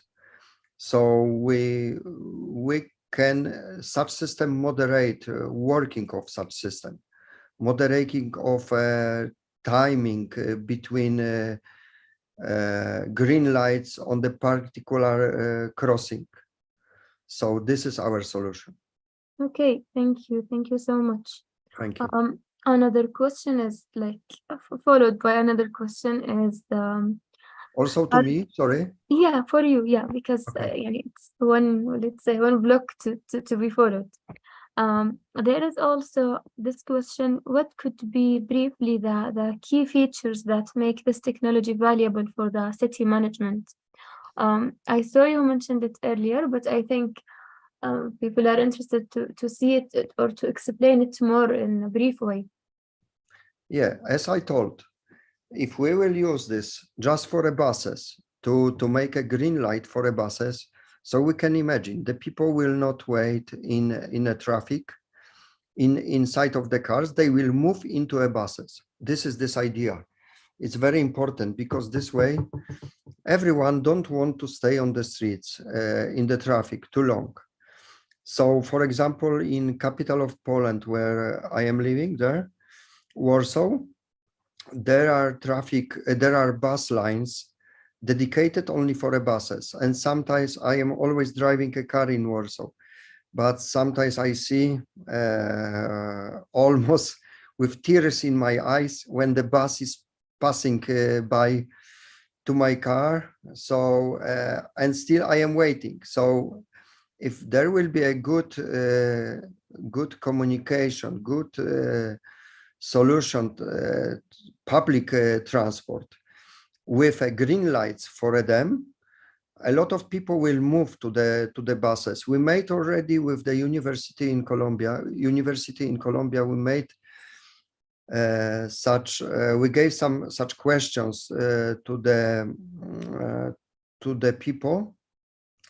If we will do quicker public transport than car public transport, if they will move into a buses. Or the second question was if the price for a bus will come from let's say it's equal to dirhams, I will tell. So from 3 dirham for one travel to 2 dirham. So both questions, about 70% people said that they will move to the buses, and it gives first of all, it gives a lower traffic in the cities. And of course, the second feature is for cities is that we have a lower pollution. If less cars are on the street, we have lower pollution. And the third one, people are losing less time, which costs a lot of money in the gross product of the country. So there is a lot of features use such solution, use such system. So this is my way. This is what was my idea to do such system. And anyway, I am going to do this. Today I received some information from Colombia that they're very interested in my solution, and even probably the president of Colombia want to meet directly with me about this system, because they have really big issues, really big problem with the traffic in the whole Colombia, especially in Bogota. Thank you. Really interesting, and as everyone believes after hearing about that system, it's leading to more resilient and, let's say, responsive urban environment. Thank you for this amazing and innovative idea. Thank you so much. Thank you. I am appreciated. With all the pleasure. Unfortunately, our other speakers had other commitments, so they won't be able to answer the Q&A session. But you can send them the questions during the emails, and they would be super happy to answer them. Thank you so much. Handling again to Mr. زاهر. تفضل أستاذ زاهر. شكرا. الآن نبدأ الجلسة الثانية أو المحور الثاني والخاص ب الغذاء والماء، حلول الغذاء والماء. نبدأ مع المحاضرة الأولى بعنوان تطوير منصة إلكترونية لتوريد الأغذية وإمكانية التتبع باستخدام تقنية البلوك تشين. الدكتورة غادة القاضي من الأكاديمية العربية للعلوم والتكنولوجيا والنقل البحري. المحاضرة Developing an e-portal for agri-food supply traceability using blockchain technology. دكتور غادة القاضي. صباح الخير على حضراتكم. مش عارفة حضرتك. نعم تفضل. عشان أنا حضرتك سامعني كده؟ نعم سامعك، تفضل.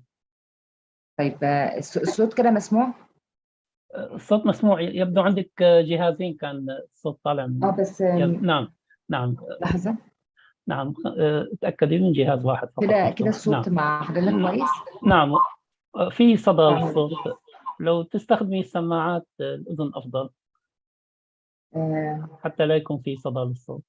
طب لحظة حاضر، عشان أسفة لأن ده مش الميعاد نعم. هو الميعاد عشان اتغير لا هو فقط في صدى خفيف للصوت يعني. يا ريت إن شاء الله كده يتحل. هو صدى الصوت أنا فاتحة نعم، حضرتك فاتحة من يعني جهازين مع بعض يبدو. بالظبط، بس أنا نعم. فاتحة صوت جه... نعم، ممكن ميوت لأحد لحظة حضرتك. طب نعم. كده الصوت مفيش صدى. الصوت واضح، تفضل. صباح الخير على حضراتكم جميعا. أنا بس انتوا حطيتوني في ميعاد غير ميعاد. If you'd like, the other speaker is joining now. Yes. ممكن. Can we make it after this session؟ يعني نسأله بعدين نرجع للسيشن تبعتك. Yes. تمام. اوكي، اللي حضورنا الكرام، بس احنا راح نستنى دقيقة. عنا أسئلة لأستاذ سمير from one of our speakers. So he is joining now. We will ask the few questions while Dr. Ghada is being prepared. And sorry for the interruption. حضورنا الكرام، بنحب كمان نسألكم كمان سؤال نطرحه عليكم خلال ما يعني بنحب نتعرف عليكم أكثر دائما كالعادة. فبنحب نسأل عن أي سيكتور أنتم منضمين لنا منه. هل أنتم من ال EPCs أو لو تخبروني هل أنتم من شركات مطورة للمشاريع أو من أكاديميا أو من أي جهة بالضبط. يا أهلا وسهلا بالجميع. دائما بنحب نتعرف عليكم.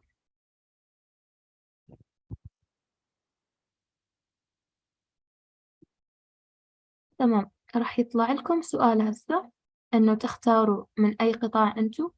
شاركوا معنا.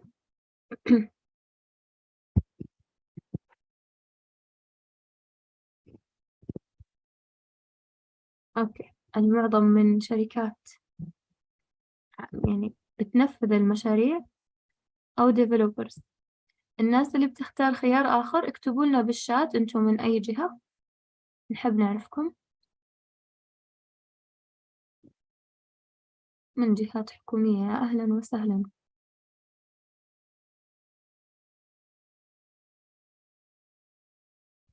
I'm ready. We can start.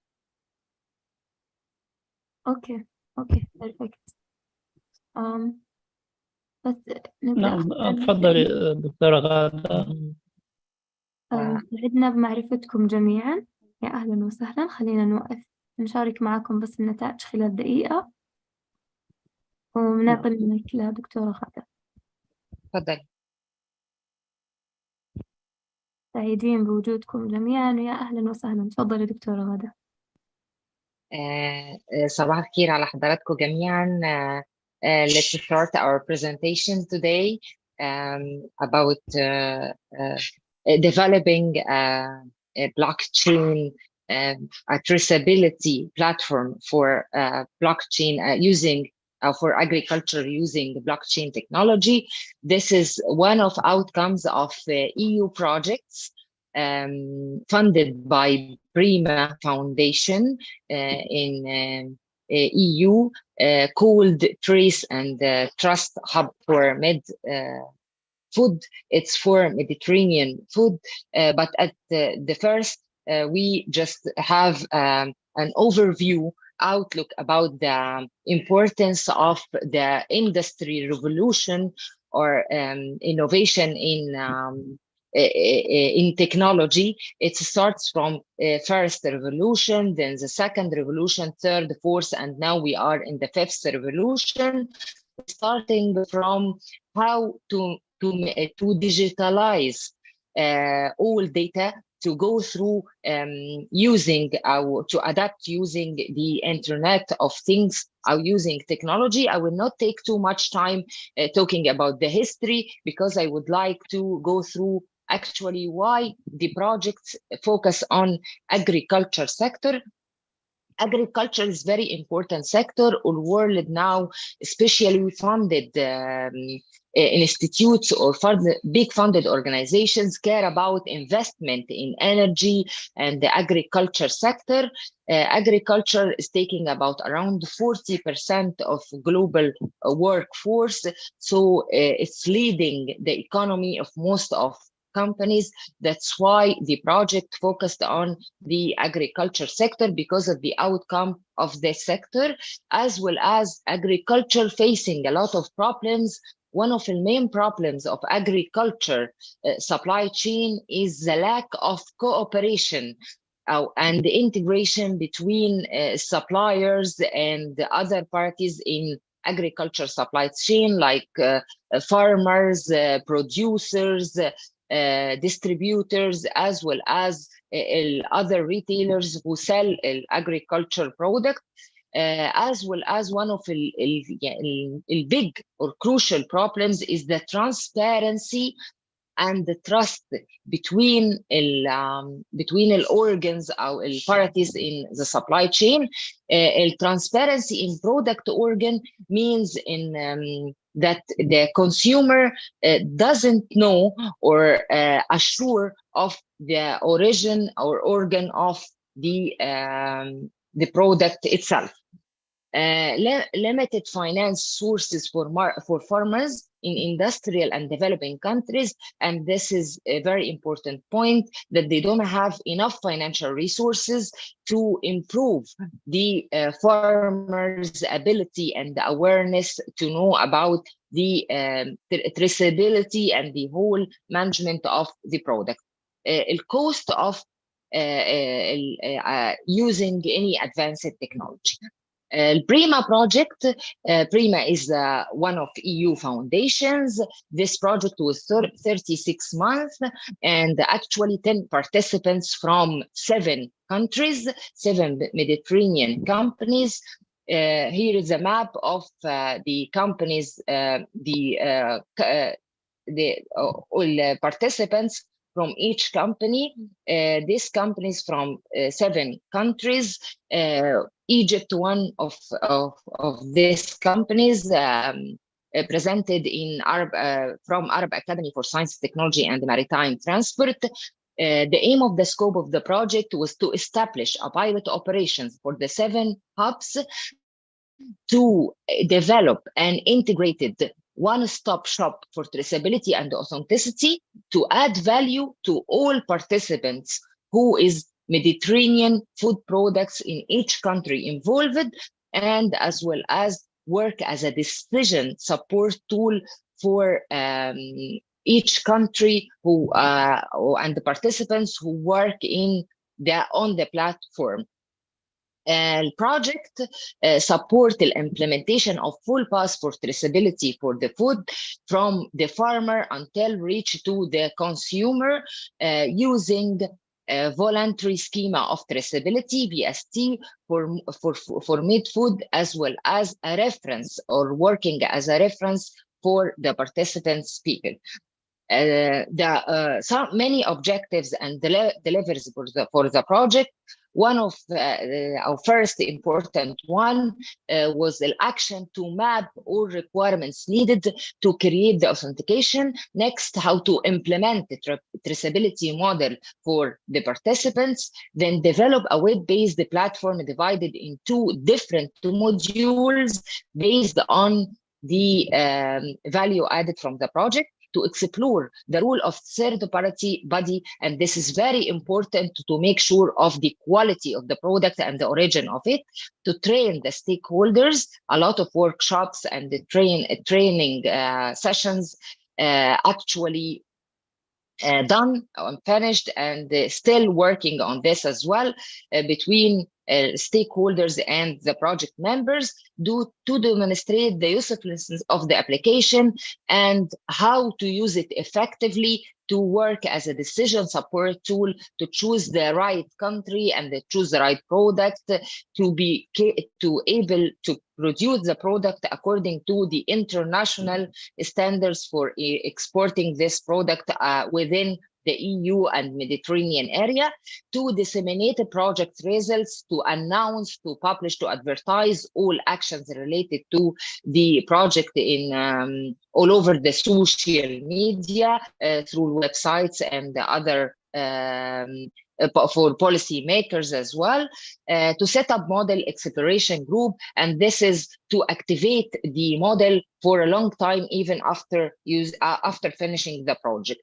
The project was divided into a big structure, starting from the providers who are technology providers, governmentals, service providers, quality accreditation bodies, a laboratory to make sure of the quality of the origin of the seeds, then the platform and the electronic documents, according to the regulations and the governmental agencies, by creating public-private regulations framework. Then the outcome will reflect to the producers and food processors and logistics providers as well. The web platform was designed and developed to operate a Trace and the Trust hub, focusing on information sharing, creating a fully documentation for traceability and authenticity, support and more trustful process for certificate and the quality control. There were 3 core models. The first model was a whole supply chain seeds from seed to shelf, means from farmer until reach to the end consumer, by identifying food products as each company, each participant, each country focus on a specific type of food, capturing the process needs for different products, evaluating a specific target, and creating or insert it on the platform. The second core module was creating an authentication for all participants from the partners, and create or make sure of quality assurance protocol through pre-evaluation,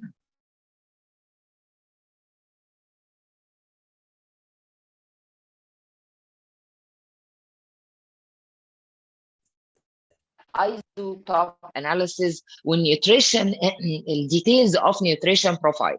The final stage was a developed web-based platform through using IoT modules and the DNA for maker for each product, and nutrition details of a nutrition profile.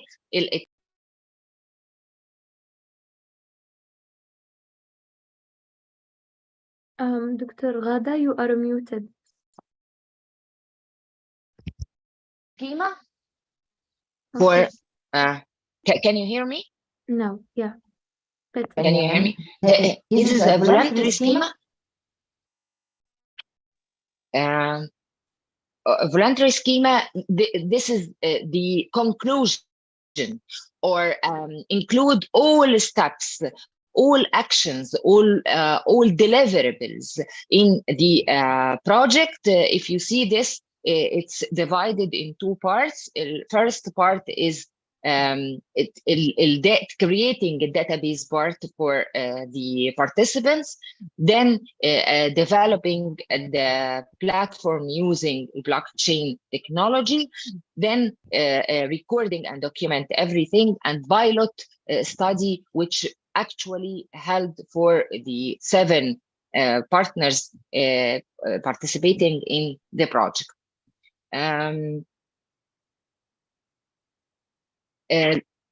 The business hub is benefit or approve or offer different services like information sharing through traceability and authenticity, national information center data as a decision work as a decision reference, monitor the traceability and the authenticity indicators through measuring KPIs during the project and after, giving guidelines and technical assistance as we created a virtual assistant based on the data analytics and the database created, promotion, business to business service to encourage the collaboration between different businesses. This is a work overview plans. We have 8 work packages related to the coordination, critical requirements and the assessment analysis, integration of the framework, design of the e-platform, the stakeholders preparation through sessions and the training and the actual participation, pilot, actual test on the real environment, then develop a business model to be a guide for other sectors as a role model or a real model, interactive dissemination and advertisement publication for the project. Briefly كده يعني خليني أقول لحضراتكم in Arabic our project. البروجكت ده كان معمول علشان كان في جاب كبيرة جدا في الربط عند الناس اللي بتشتغل في الاجريكلتشر سيكتور.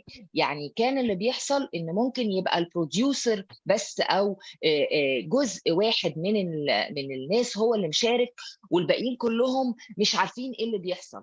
وبقى كونديشن اساسي جدا في الميديترينيان، او عشان انا مثلا في مصر اقدر اصدر للاتحاد الاوروبي كان لازم يبقى كونديشن اساسي ان يبقى في تريسابيليتي للبرودكت، والتريسابيليتي ده بيستخدم له سنسورز كتيره جدا من اول ما يبقى البرودكت بيتزرع عند الفارمر لحد ما يوصل للكونسيومر، وكمان الفيدباك من الكونسيومر. حاجه تانية ان ما كانش الفارمرز بيبقوا انفولفد او هم مش اوير بايه هي الكرايتيريا اللي مطلوبه عشان يزرعوا بيها لبرودكت الاند كونسيومر مهتم انه يعرف عنه. يعني لما يجي يشتري يبقى عايز يعرف مثلا ان البطاطس دي مزروعه في مصر، مين الاونر او مين الاوريجن بتاع البرودكت اللي زي البطاطس ده. فالبلاتفورم اللي اتعمل فعلا ربط الناس البارتيسيبنتس كلهم، السبلاي تشين بارتيز من اول الفارمر لحد الكونسيومر على بعض باي بلاتفورم على الكلاود. الاي بلاتفورم ده كان بفيري سكيورد اوثنتيكيشن يوزنج البلوك تشين تكنولوجي، ان كل واحد عنده يوزر نيم وباسورد كان اكسس ويقدر يعمل ادنج ويدخل البرودكتس بتاعته عليها ويشوف السبلاي تشين كلها. اداله اوبورتيونيتي كمان ان هو يعرف ايه الماركتس اللي هو المفروض يصدر لها، والماركت ده محتاج ايه، ومين الديستريبيوترز او مين السبلايرز اللي هو يتعامل معاهم. يعني بقى على البلاتفورم ده البارتيسيبنتس شايفين كل الماركت ريليتد تو البرودكت اللي هم بيشتغلوا فيه، وبالتالي ده بيساعدهم جدا على ان هم ياخدوا ديسيجن ينتجوا قد ايه. ومش بس كده، ان البرودكت من اول ما بيتزرع لحد ما بيوصل للاند كونسيومر في سنسورز ثرو طبعا الاف ار اي دي والكيو ار كود، كل الحاجات دي طبعا تم استخدامها على البلاتفورم، فيقدر يتريس البرودكت ده وصل لفين وكل الانفو عنه، يعني كل الانفورميشن عن البرودكت كمان. ده ساعد جدا. معلش حضراتكم سامعيني صح؟ يس سامعينك. هو ساعد جدا الديسيجن ميكرز وساعد كل البارتيسيبنتس ان هم يقدروا ياخدوا قرار صح في ان هم يصدروا لمين، ويقدروا ياخدوا ديسيجنز لكميات الانتاج والتخزين بناء على البلاتفورم. Thank you for your listening and I'm ready for any questions. شكرا دكتورة غادة على المحاضرة القيمة والمعلومات المهمة. ونفتح الآن كمان جلسة للأسئلة، يعني وقت متاح للأسئلة لو في أسئلة سواء للدكتورة غادة أو للمتحدثين الآخرين. شكرا لك أستاذ زاهر. أستاذ غادة خلينا نخليكي ترتاحي few minutes نسأل أحد أو other speakers then we'll get back to you. تمام؟ شكرا لك كتير. So Mr. Samir, are you with us? Yes, I'm with you.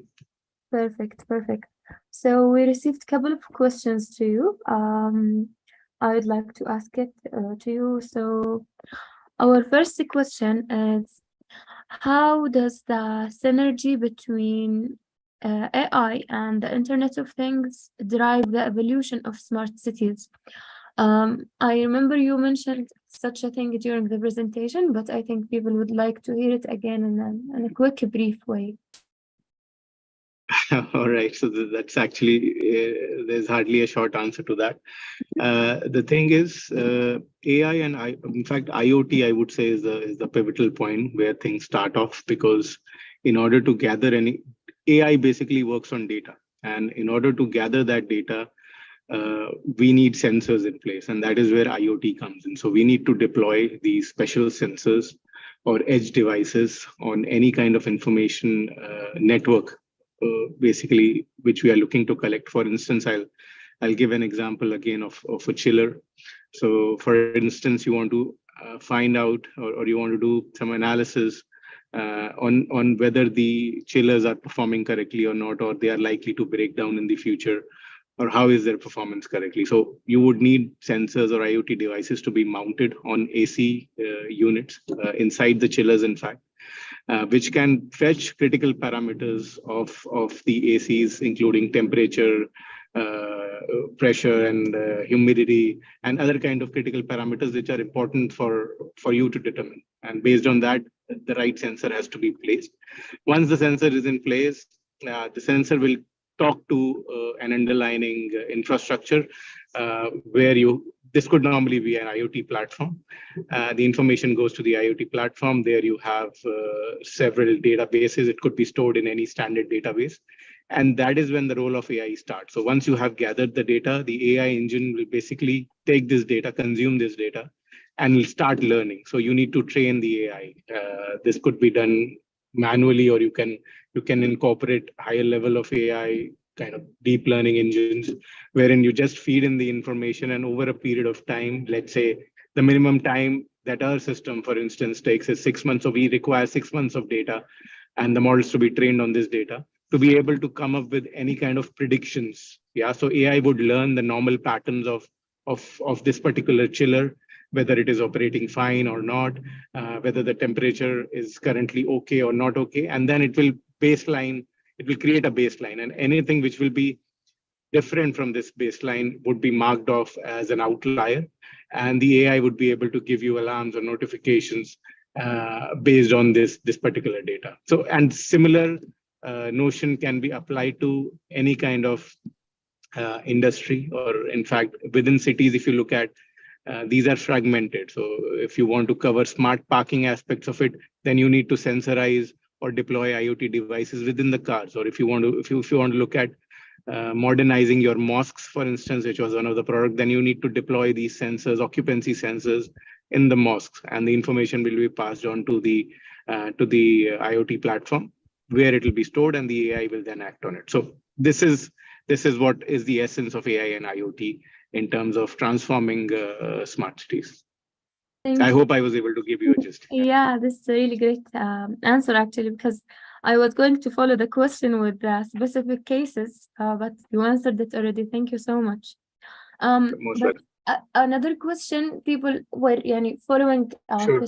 question was, since we talked about how it could be integrated, what challenges and considerations must urban planners and, let's say, policymakers, since most of our attendees were, by the way, from governmental bodies, what challenges and considerations must these policymakers address when implementing the AI and the IoT solutions in the smart cities to ensure, let's say, most important thing, that the data privacy and security these days?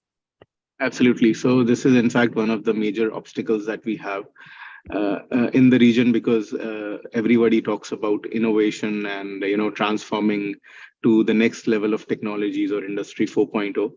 But still there is sensitivity around the concept of cloud, especially in the Middle East, and rightly so, because we don't want the data to flow out of the country and land up in wrong hands. And hence, there are several initiatives. For instance, one I can cite is within UAE, there is an organization. So DIVA, for example, the government body has come up with a subsidiary, or they have come up with their own data center, which is locally hosting these things. So the cloud is available within the country. So you don't need to rely on service providers who have their cloud storages outside of UAE.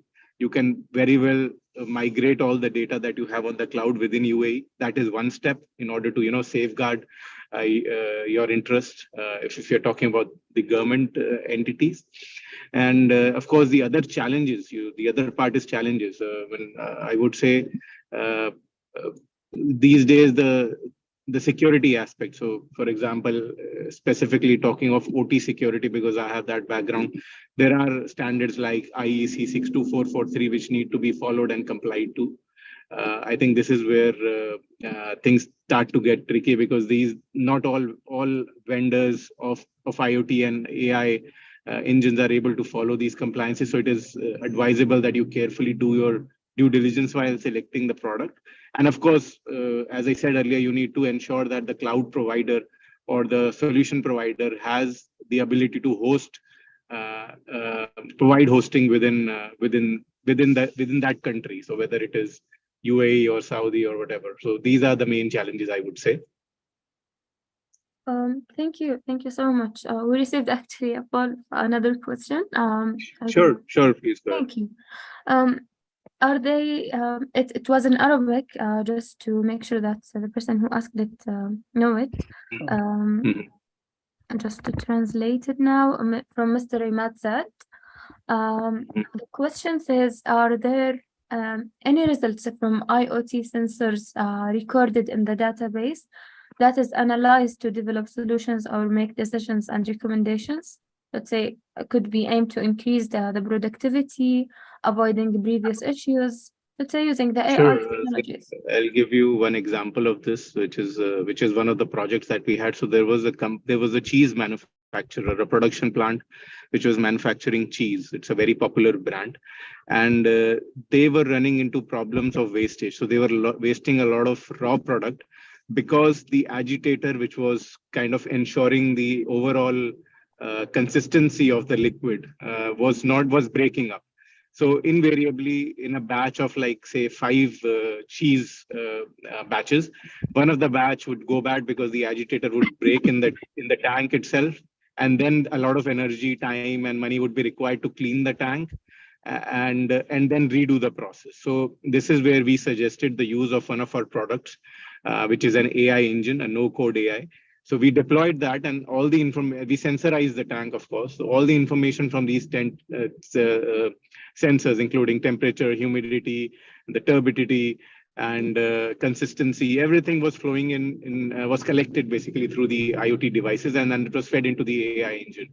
And finally, the AI engine was able to compare the batches with the golden batch. So the AI was able to figure out what level of consistency is required in order for the batch to be excellent. So that was the baseline for the AI.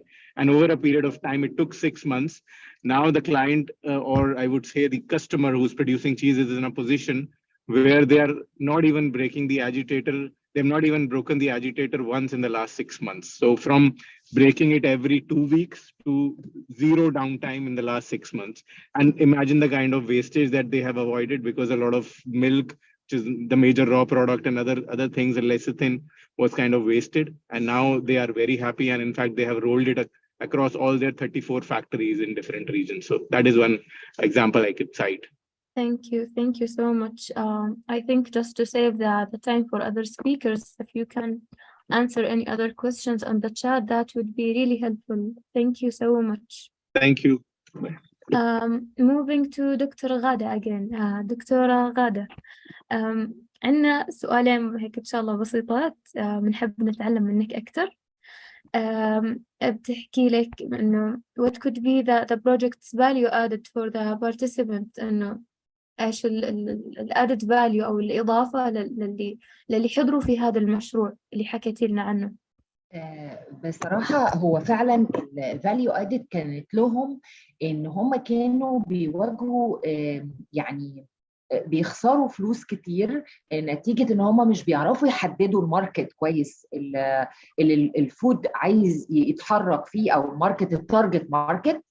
الحاجة التانية البروجكت ده اشتغل معاهم كديسيجن سبورت تول، عمل اكيورسي عالية جدا، على الترانسبيرنسي والتراست، ودي حاجة ليه كبيرة جدا في السبلاي تشين بتعمل ديسربشن الانتراست، فهو خلى فيه تراست ريليشن شيب، لان الاوثنتسيتي زودت او ركزت على التراست ريليشن شيب بين البارتيز، بقى طلع منها فريم ورك ريجولاتوري فريم ورك، فبقى مش بس ان هم بيثقوا في بعض ثقه يعني فريندلي، لا ده كمان بقى فيه ريجوليشنز بتحكم العلاقه بين البارتيز كلهم اللي في السبلاي تشين من اول الفارمر لحد الكونسيومر، فدي طبعا بتحمي حقهم. واكتر حاجه كانوا استفادوا بيها فعلا انها من التطبيق العملي، يعني هم ما كانش ديمو، ده البارتيسيبنتس دخلوا برودكتس اكشوالي هم بيشتغلوا بيها، يعني برودكتس هم بينتجوها وبيصدروها لدول الميديترينيان او الاتحاد الاوروبي.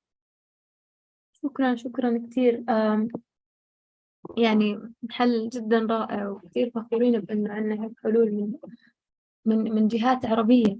هقول لحضرتك كمان حاجه، هو يمكن احنا لو بس الناس يعني كانت سمعت قبل كده ان IBM هم اول ناس اشتغلوا بالبلوك تشين، حاجه اسمها تراست فود عملوها لوول مارت، كانوا هم الانيشيتيف ان هم يخلوا وول مارت يستورد لحوم واكل من بلاد كان في مشكله كبيره جدا في ان ما فيش ثقه في ان الفاينانشال فاليو او الفلوس، يعني الترانزاكشن بتاعت الفلوس يبقى عليها جزء من السكيورتي، وان هو كمان يتاكد من الكواليتي بتاعت البرودكت. ففي حاجه اسمها تراست فود بتاعت IBM، يمكن دول اول انيشيتيف في الموضوع. برضو ان يدخل الميديترينيان كومبانيز في حاجه زي using التكنولوجي دي applied، this is يعني a very good idea، وريكومندد ان more sectors يعني تادابت او تتراي البلاتفورم ده. على فكره البلاتفورم لو اي حد من الناس الحضور would like to know more about البلاتفورم empirical، انا I'm here for any help. انا ممكن اعمل معاكم اي ميتنج اوريكم البلاتفورم وهو شغال بدامي اوثنتيكيشن، يعني يوزر نيم وباسورد، وندخل ندخل برودكت زي ما كنت بدخل البرودكت بتاعت مصر او البارتنرز بتدخلها، ونشوف ازاي على الماب هو بيعرف يعمل تريسابيليتي بالسنسورز لحد ما بتوصل للكونسيومر از ويل. يعني any wanted data about the project انا feel free يعني to contact me. Thank you كثير. يعني followed by other question كثير مهم بيخطر بطبيعة الحال على أجوبتك ما شاء الله، إنه شو برضو الإجراء المستقبلي المتوقع للمشروع، يعني وين ممكن يكون بعد؟ هو المشروع متوقع اللي فيه بعد كده ان يبقى فيه مور برودكت تدخل عليه ويتعمل لها تيست، يعني كل بلد اختارت one برودكت عشان نميك شور ان الديليفربلز دان، ان يبقى فيه مور برودكتس و different types of products. الحاجه الثانيه ان يدخل مور countries تبقى مور involved في البروجكت، يعني ممكن التايب اوف برودكت يتغير as well as ان يبقى في مور companies. الستيب الجايه ان البروجكت ده محتاج يتاكتف فيه مور اكتر حته الارتفيشال انتليجنس. يمكن الدكتور بيفور يعني ماي سيشن كان بيتكلم على البارت بتاع الIoT والارتفيشال انتليجنس to support as a decision support tool. فالنكست ستيب ان تبقى more integrated using الارتفيشال انتليجنس. شكرا لك كثير، يعني برزنتيشن وإجابات كافية ووافية، يعطيك العافية. to save time again إنه في لأي سؤال إذا بتحبي تشاركي إيميلك على الشات، ومنسلم الموضوع مرة أخرى لأستاذ زاهر. شكرا لك. تفضل أستاذ زاهر، يعطيكم العافية. شكرا دكتورة غادة على المحاضرة المهمة وعلى الإجابات الوافية. شكرا أستاذي ملك أيضا على المشاركة في الأسئلة. الآن الأستاذ أنيس موجود محاضرة الآن. الأستاذ أنيس موجود. نعم. موجود. ثانيا تفضل. Okay. نعم دقيقة من فضلك فقط لتقديم عنوان المحاضرة. عنوان المحاضرة سيكون عفوا Unveiling Future Focus Construction Innovation عفوا الرؤية غير واضحة Innovations in Glazing. الأستاذ أنيس الجديدي تفضل. Okay, thank you very much. Shall I share my presentation on the screen? Yes. Okay. Yes, feel free to share it. You can do it. Okay. Yes. Thank you. I'll do it. Just give me a second, please. Share screen.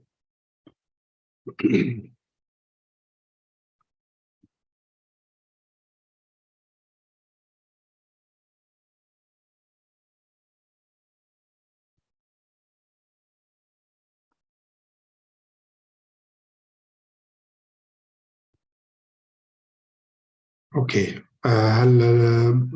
Is everything? Do you see my screen? Yes. Yes. Yes. Okay. شكرا على الاستضافة. My name is Enis Jdidi. I replace my colleague Apan Anaya, specification manager, who couldn't be here today. I work for Saint-Gobain Glass. Saint-Gobain is a manufacturer of one of the world leading manufacturer of glass and construction products. We are present in the Middle East since about 40 years now, and worldwide since more than 300 years. We'll speak today about the strategy of sustainable construction for the glass business for Saint-Gobain. Okay, a little bit of context, our vision, and then our approach for sustainable construction for the glass and glazing business for buildings. So, of course, and you have already said that at multiple occasions during the presentation this morning, we cannot continue to build as we did in the past. It is not sustainable, either from an impact, environmental impact, operations of the building, and also on the comfort also of the usage of the building. Okay, it's 20th century, a great acceleration in growth of the population. GDP per capita has grown by nearly 5 times over a century. Our greenhouse emissions by a factor of 13 over this century. Growth of total material extraction by a factor of 8, and chemical production since the second part of the 20th century by 15. Okay, all of this to show that there was a great acceleration on these impacts since the second part of the 20th century. We need to adapt to climate change, also again draft meteorological events everywhere, and we still see that in the last few weeks over North Africa, for example. We need to adapt to that. We need to adapt our consumption. We need to adapt our impact, and we need to find solution also to this adaptation. Building are parts of the problem.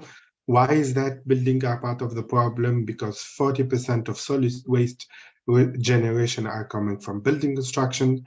33% of all energy used is dedicated to building. It's even more in the Middle East than 33%. 65% of our exposure to outdoor air pollutions occurs indoors, and 20% of all water consumption is dedicated to buildings. Major challenges for the construction market, and this is how Saint-Gobain sees these challenges appear. First, carbon and climate aspect. Okay. Second, resource and circularity, and third, health and well-being. Okay. So we can see these challenges about three pillars. Okay. How our impact on the climate, our impact on the resources, and our impact on the users of the building. Okay. So these are the three challenges, and each of these challenges has to be addressed when we create a strategy for the sustainable construction. This is the pillars of our Saint-Gobain strategy in this aspect. The vision, since now a few years, Saint-Gobain has adapted a vision for its business. Okay, our purpose is making the world a better home. It's our motto in every aspect of our business. Nowadays, we use this as a way to change, a way to impact in a better way our environment, our daily business, also our home, our world. And for that, we adapted two sets of objectives. I would say a midterm objective up to 2030 and a long-term objective up to 2050 with a net zero carbon strategy up to the next 25 years and some detailed objectives for the next decade. An objective on CO2, of course, reduce by 33% in scope 1 and 2 and 16% in scope 3, but not only. About water, less water usage in our industrial impact, zero water discharge in area with extremely high water risks. Circular economy, remember we spoke about our impact, our circularity, of the need of circularity and recycling strategy. Okay, this is also detailed in for every business segment that Saint-Gobain addresses. Okay, so water, CO2, circular economy, and product stewardship, which means that we have a target of 100% life cycle analysis for all of group product range. We speak about thousands and thousands of product range that Saint-Gobain supply in the market today. So our ambition, as I said here, our ambition for the net zero carbon in 2050, this over a few decades, our conviction, we reduce and not compensate. So also this is also a choice that Saint-Gobain have made: reduce and not compensate. No more fossil energy.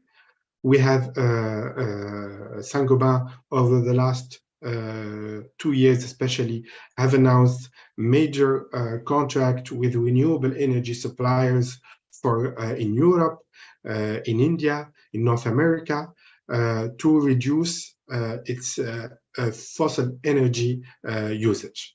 More external collect, so this is very important for the glass business, for the circularity of the glass business. We need in our strategy recycling the glass at the end of life of buildings is key to reduce the impact for the glass and glazing industry. It's a key aspect, and so for that we need to use more glass coming from the cullet. Okay, so over the whole supply chain of glass, okay, we have to recycle more and more glass to make sure to reduce our CO2 impact. So decarbonized raw materials, and also in terms of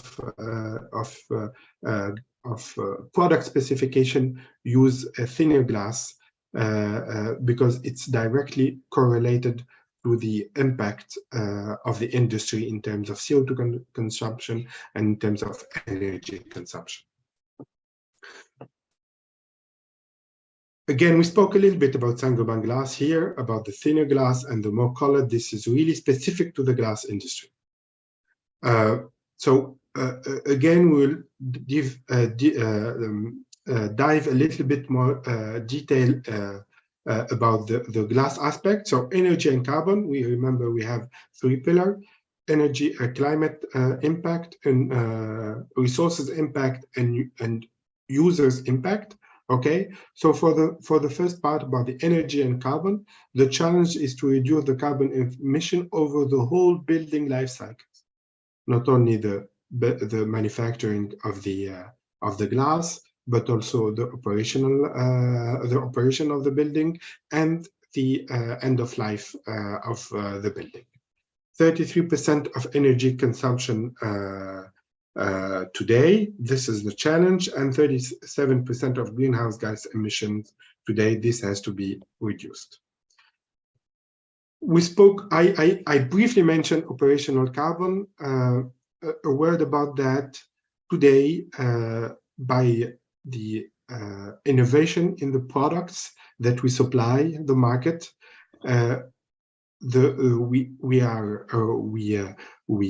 offset the carbon emission of the embedded carbon only in 3 months of operation of the building. So compared the situation, when we compare the energy used by a basic single glazed unit compared to a thermally enhanced double glazed unit, okay, the reduction in energy consumption offset the more, let's say, embedded carbon in the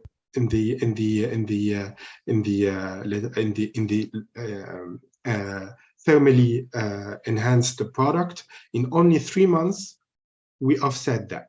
Okay, this is just to say that, of course, you have to put innovation, you have to put more complex products to be able to reduce the energy.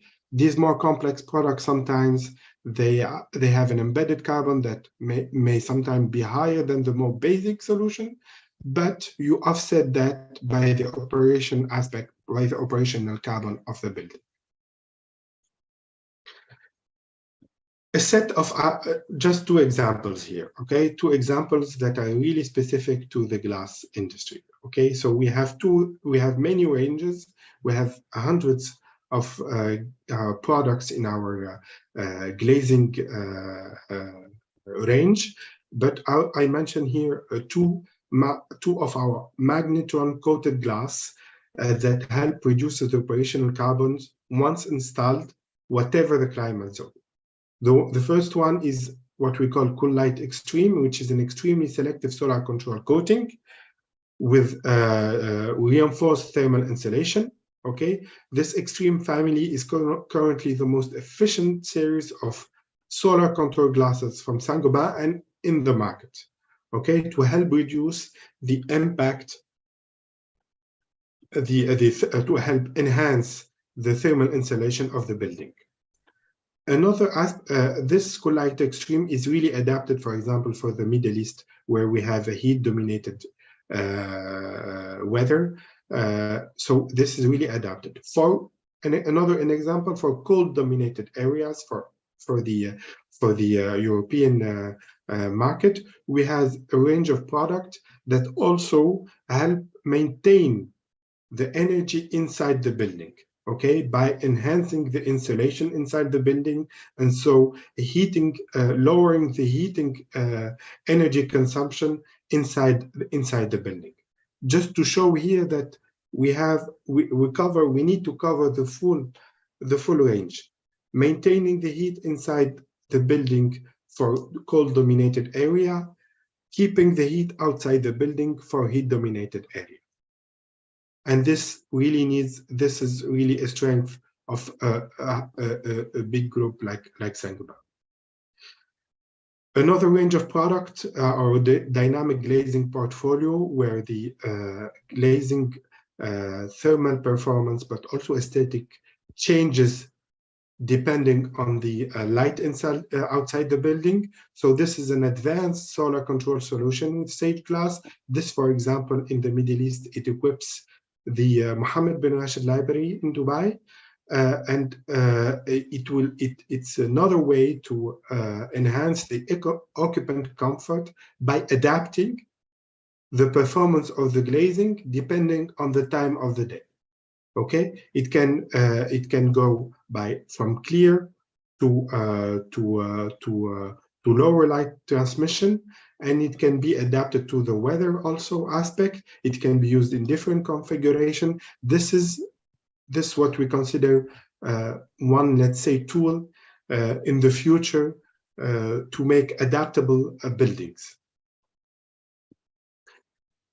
Increased use of renewable energy, I briefly mentioned that earlier. I said Saint-Gobain has announced major contract supply with renewable energy supplier all over the world, and in order to reduce its impact by increasing the use of renewable energy. Okay, so supply remaining needed with a renewable and decarbonized source. Of course, this is a work in progress. The whole industry has to adapt, and it will take for sure some times to reach this target. But definitely, we have made wins in the last few years. Our contribution also, Saint-Gobain, as let's say another tool in the facade design, which is BIPV. Okay. Also, it was also mentioned earlier. So, building integrated photovoltaics for facade. Saint-Gobain has invested in startups that produces BIPV, and we have supplied many projects in Europe mainly. We're seeing things changing also in the Middle East on that with a request about that, but also this is another aspect in how we can use the facade, turning it into a source of energy and keeping also the best aesthetics, because that's part of the game. Reduced embedded carbon emissions. So we spoke a little bit about the operation, but the embedded carbon also. The greatest opportunity to reduce embodied carbon is at design stage. Okay, again, the building, the situation today, 2020, is that greenhouse emissions related to buildings are coming mainly from operational carbon today. Okay, only 30% are coming from embodied carbon. The target is to reduce the whole contribution and balancing between embodied and operational carbon by 2050. Also, the glass contribution in the facade. So based on current data, production data, the glass contributes to, depending on whether the facade is a full contour wall, fully glazed, not, between 24% to 60% of facade whole life embodied carbon. So of course, this is really depends on the design of the facade. We have partnered with Arup to make a study over many years. We have published this results a few months back, and it can be accessed freely on the web. But again, this is we spoke about the design, how it can impact the embodied carbon. This is really here. We are definitely showing that the glazing impact is can highly vary. Again, embodied carbon. Saint-Gobain has announced at the beginning of 2023 the world's first low carbon glass called Orae, produced in Europe with the lowest carbon footprint in the market. The strategy is based mainly on higher recycled amount of external current, meaning the highest recycled content in glass in the market today, up to 65%, and the target is to reach 80%, plus renewable electricity throughout the process to reduce the embedded carbon, and then substantial R&D effort and industrial effort to adapt the supply chain and the manufacturing of that. This is a major. Sorry, Mr. Anis, we have only 3 minutes. Okay. 3 minutes, please. Okay. So again, Orae is let's say the best proof how a manufacturer can innovate to have a lower impact of a lower embodied carbon in this project. And you see here, recycling is really key in that. Recycling in the beginning of the process, recycling is really key in that.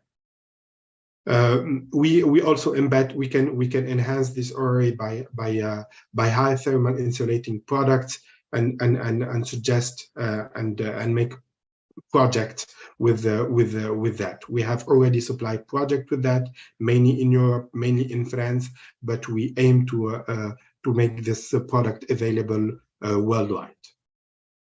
We are transparent on our CO2 footprint. All of our documentation, all of our software online are transparent about our CO2 footprint and updated on a regular basis. I will not speak about. I wanted to focus on the embodied carbon. I will not speak again. I don't have much time about that, but I already said that expressed how important recycling is in this strategy.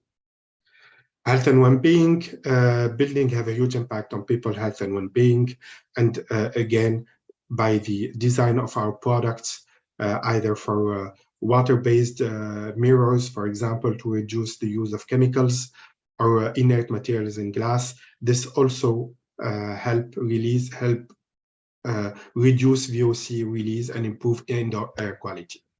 Biodiversity, we have products to reduce the impact of buildings on the bird biodiversity.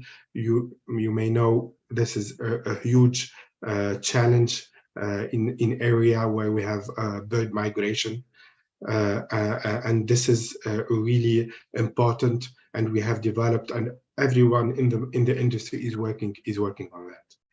This is also to show another way how a manufacturer may innovate to help build products respect biodiversity.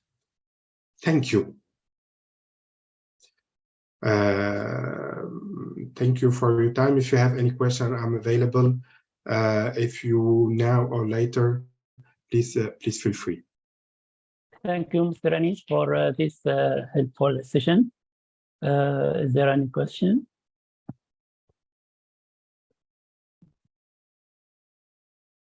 أوكي.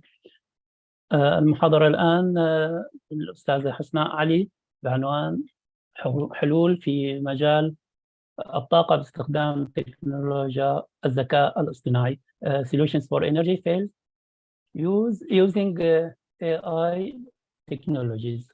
أستاذة حسناء علي من المدرسة الوطنية العليا للمعلوميات وتحليل النظم في الرباط. تفضل. السلام عليكم.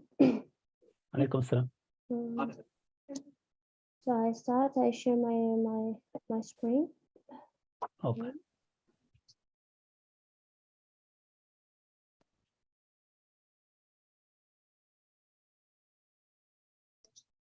It is clear? Okay. صورة واضحة؟ واضحة تمام. نعم تفضل. So hello everyone. I'm Hasna Itali. So I'm both a software engineer and a software consultant at Ilianta, and also as a PhD student in specializing in artificial intelligence applied to solar energy. اليوم ما عطيتني بوس. So أنا أعطيك تبغى بلا راشد. أستاذ حسين. لا. أستاذ حسين من فضلك المايك. So with a dedication for sustainable energy solution and education to pushing the boundaries for innovation, I am excited today to share insight, collaborate, and explore the exciting intersection for solar energy and AI with all of you here today. So let's move on to the agenda. So before we discuss some solution that we can apply to solar energy field, I will start with some background on solar energy, and also some challenges that we have in this field, And after that we can discuss some specific AI application in solar energy and some case studies and some projects we have realized in this context, and we by some challenges and considerations. So solar energy field. There are some challenges and some obstacles that it's very important to discuss about. So before we dive into the world of application in solar energy, let's first establish a solid understanding of the solar energy field and the challenges it faces. So the energy holds immense promise, but it's also with the significant obstacles. For example, weather, variability, location efficiency improvement challenges, cost reduction and economy viability, maintenance, and also the cyber security attack. So the first thing we are talking about weather variability. So we know that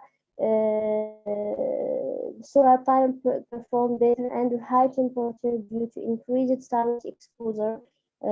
However, high temperature can actually reduce solar panel efficiency. Solar panels typically operate optimally within a temperature range of 15 degrees Celsius to 35.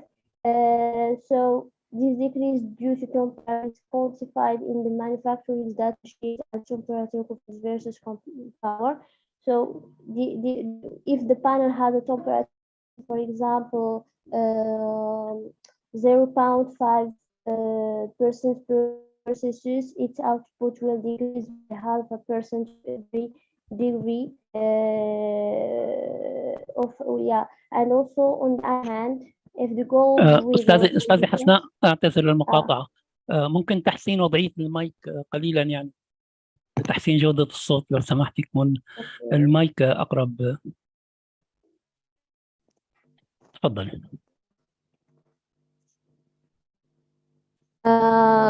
No, it's clear. No, yes. Yeah. So, for example, the cold weather usually not have a negative impact on panel performance unless the panel are covered in snow. And also the important challenges about location and geographical location. So factors such as location shading, local weather patterns, and land availability significantly impact the efficiency and effectiveness of solar panels. And also about efficiency and improvement challenges. So solar panel efficiency is a critical factor in maximizing energy production. However, solar panels are not always operating in their peak efficiency due to factors like dust, shading, temperature fluctuation. Addressing these efficiency challenges is crucial to optimize energy production or energy generation. And what about also the cost reduction? We know that solar panel has decreased over the years. Cost of the solar panel has decreased over the years, but also the initial investments in solar energy system can still be significant. So achieving economic viability and making solar energy accessible to a wide range of customers is ongoing also challenges. So AI also can play a role in reducing a cost through predictive maintenance and optimizing system performance. Also maintenance and performance monitoring. So we can say that ensuring the ongoing reliability and efficiency of solar energy system involves overcoming several challenges. Key among this is need for regular maintenance to address issues like dust accumulation, potential fault in the system. Additionally, efficiency performance monitoring is crucial to identify and rectify any deviation from expected energy production. And the important topic, it's about cybersecurity.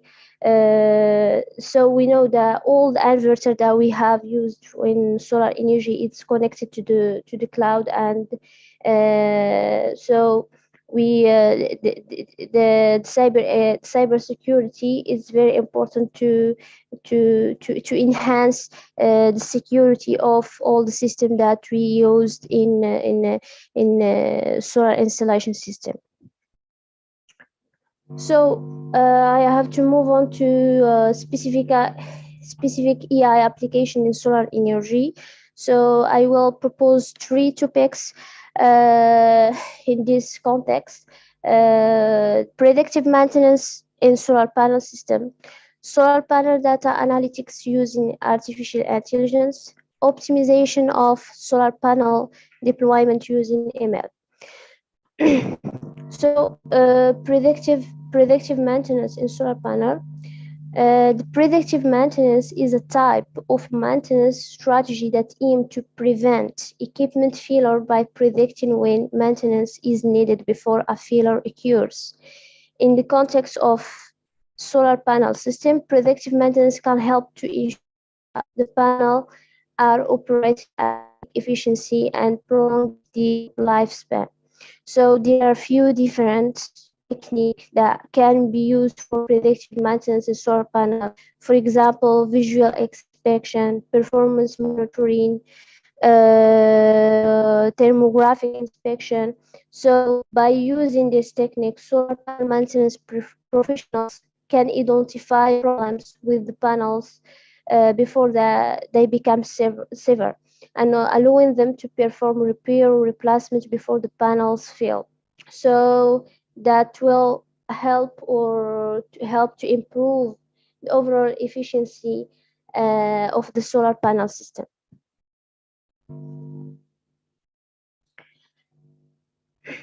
So we should move on to next topic. It's about solar panel data analytics using ML.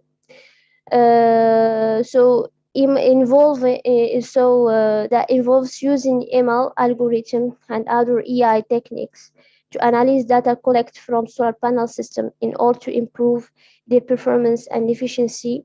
So I can explain here some example of how EI can be used for solar panel data analytics.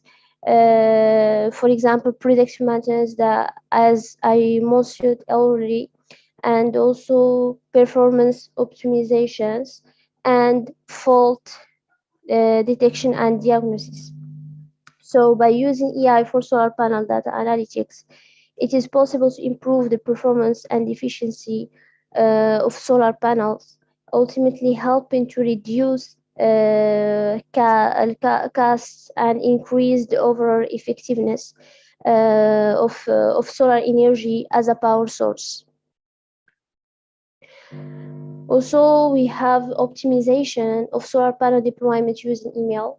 So I can here explain some techniques that we can use with machine learning to choose the good reconfiguration or topology to increase or to enhance the power generation of solar panel. We can start with the classification using irradiation profile.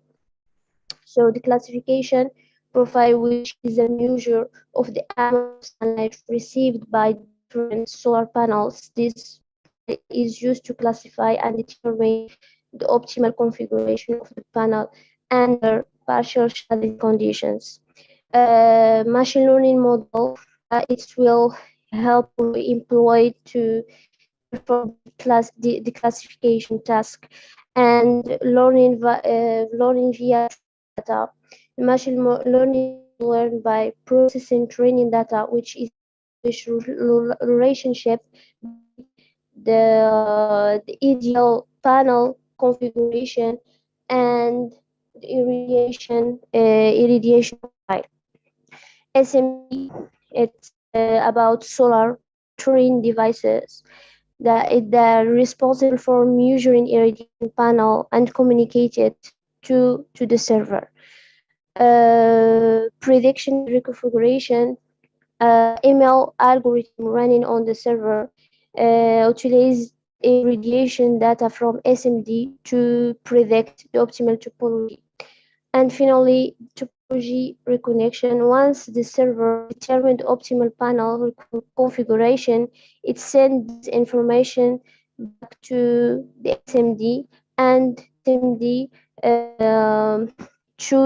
reconfigure the solar panel topology according to maximizing energy production. So what is the benefit of AI in solar field? Have here mentioned four points is very important. It's increase energy production and also improve maintenance and reduce downtime, enhance the grid integration, and also to reduce the cost effectiveness. So here I'm gonna talk about some case studies and also some solution that I have developed in this context.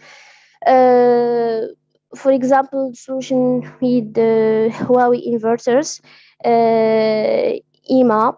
It's an energy management assistance. So it's a software solution developed by Huawei that use artificial intelligence to optimize energy consumption and saving for home and business. So this solution it's used to manage a variety of energy sources, including solar panels, batteries, and grid electricity. عفوا المقاطعة مرة ثانية ممكن بعد إذنك يعني فقط لدينا 3 دقائق.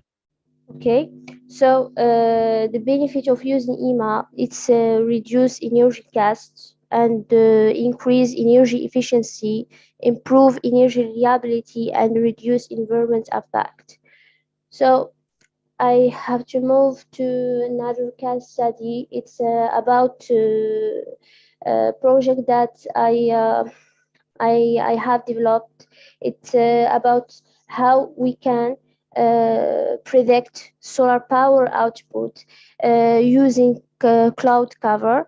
I think I don't have more time to explain this more, but it's and also I can send some explanation about this project. And also another project that I have developed in this context is about AI-driven remote. So that AI can significantly enhance the remote command and control of inverter in solar energy system without the need for physical proximity to the local system. So that AI can help to remote monitoring and diagnostics, control and optimization, and also fault detection and response. So we know every solution that we have developed, there is some challenges that we have to affront is about, for example, data quality and availability, limited or historical data, model complexity, and also scalability, some non-linear relationship. So this all the important topics I have discussed in my presentation. So I am open to any question. Thank you.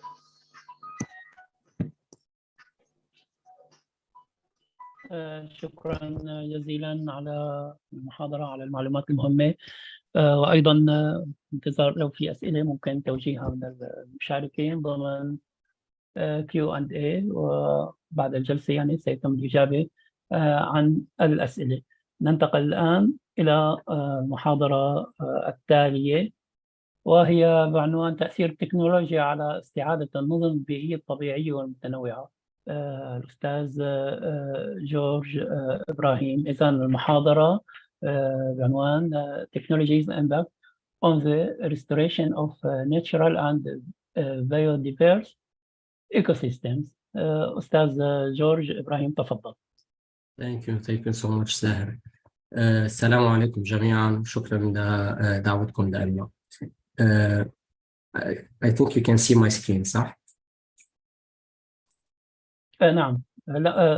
لا ليس الآن. أستاذي حسناء ممكن إلغاء المشاركة؟ نعم. تفضل. Okay, let me check it again. Okay, so if you allow me, أول شيء هيك حابب أعرض a short video just to reflect on the idea that we will be discussing today. People that are being Please let me know إذا عم tasked with تسمعوا restoring our natural الصوت. world don't have the واضح tools الصوت تمام. necessary to address the industrial scale landscape degradation we see today. Right now, there are more than 2 billion hectares of degraded land around the world. We need to fix this fast. Tree planting activities have spiked over the last few years, all in response to the increased understanding of the consequences of land degradation and the potential to sequester large amounts of carbon in our fight against climate change. But planting trees is not enough. We have to make sure that they grow as expected, the native species are thriving, and that the invasive species are under control. Monitoring with precision is a critical element to restoration projects. Yet in recent research by Yale University and the Nature Conservancy, it was reported that only 18% of planting organizations are currently monitoring their efforts. We have a responsibility to protect and restore our environment, but how can we be expected to succeed when we don't have the critical tools we need? Dendra Systems' vision is to empower humanity to restore the balance of our natural world by creating the tools needed to scale ecosystem restoration.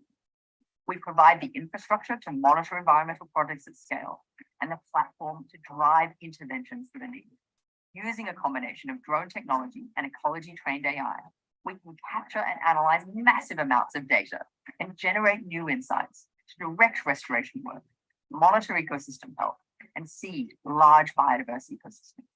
We are now capable of bringing consistent governance and transparency for all the environmental projects across each nation and put us on track for the journey towards 2030 goals. Without a massively scalable approach to restoring ecosystems, we cannot address the scope of the damage. Dendra's mission is to scale ecosystem restoration and quantify biodiversity and carbon, all in order to deliver against the goals that the world is trying to achieve through nature-based solutions that restore this beautiful natural world. Thank you. For that reason, we start with the slide deck that we have prepared. Now, we were seeing with the sessions that we had today and with the various conferences around the world, the huge interest in renewable and clean energy, in construction and material innovations, in AI, IoT, like the session we saw earlier, and IoT implementations for smart cities, the automation, robotics, and the list continues with the huge different type of innovations that are available. So at Dendra, we raised a simple question. We said, what about nature and biodiverse ecosystems? How are we going to be able to fix the problem that we have created? Because we have created the problem by degrading billions of hectares of forests. And how can we fight against desertification, for example? How can we help governments with food security initiatives? So how can we impact it at scale? For that reason, our approach to biodiverse ecosystems is crucial, because when we speak about smart cities, how can we make these smart cities more resilient, more livable, how we can have the proper green spaces, forests around them, how we can have proper green belts around them to reduce any impact of natural disasters and erosion, for example, on the coasts that we're seeing nowadays. So this is where we are contributing and bringing three different pillars together to create like a holistic approach to restoration activities. So we brought the data science, we brought the ecology, and we brought the technology and the operations into one picture. And with the technology and operations here also, I'm talking about ecology-trained artificial intelligence and machine learning models that help us scale our analysis and activities. So our approach, what we say about restoration, it's a data-driven restoration approach. So what problems are we trying to tackle? We try to tackle we're trying to support the mining restorations, mine areas restorations, government initiatives. One of the initiatives, for example, in the UAE is the 100 million mangroves, and Ghars Al Imarat, for example, we have the infrastructure support by building green corridors around it, and by supporting the different infrastructure activities. Now, part of what we're seeing also how certain towns, for example, in rural areas, they are being heavily impacted by the desert and by moving sand, how we can see that mines are degrading the lands, how we can see the coastal impact, for example, from the damage that being made by the human. This is where we provide the full solution from full site surveys, from mapping, from analysis, insights, and also we complement it with what we say the aerial seeding or seed spreading by drones that will help us restore lands and ecosystems at scale, whether in coastal ecosystems or whether in arid land and desert ecosystems. And this is what we call it the Restoration OS.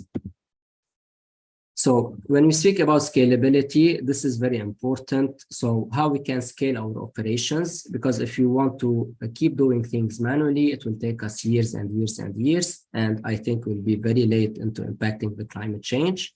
So what we're trying to do, we're trying to work and utilize this technology in order to scale our activities and make them more accurate. So we are able to capture high resolution imagery 20 times faster and 10 times more accurate than any other technology.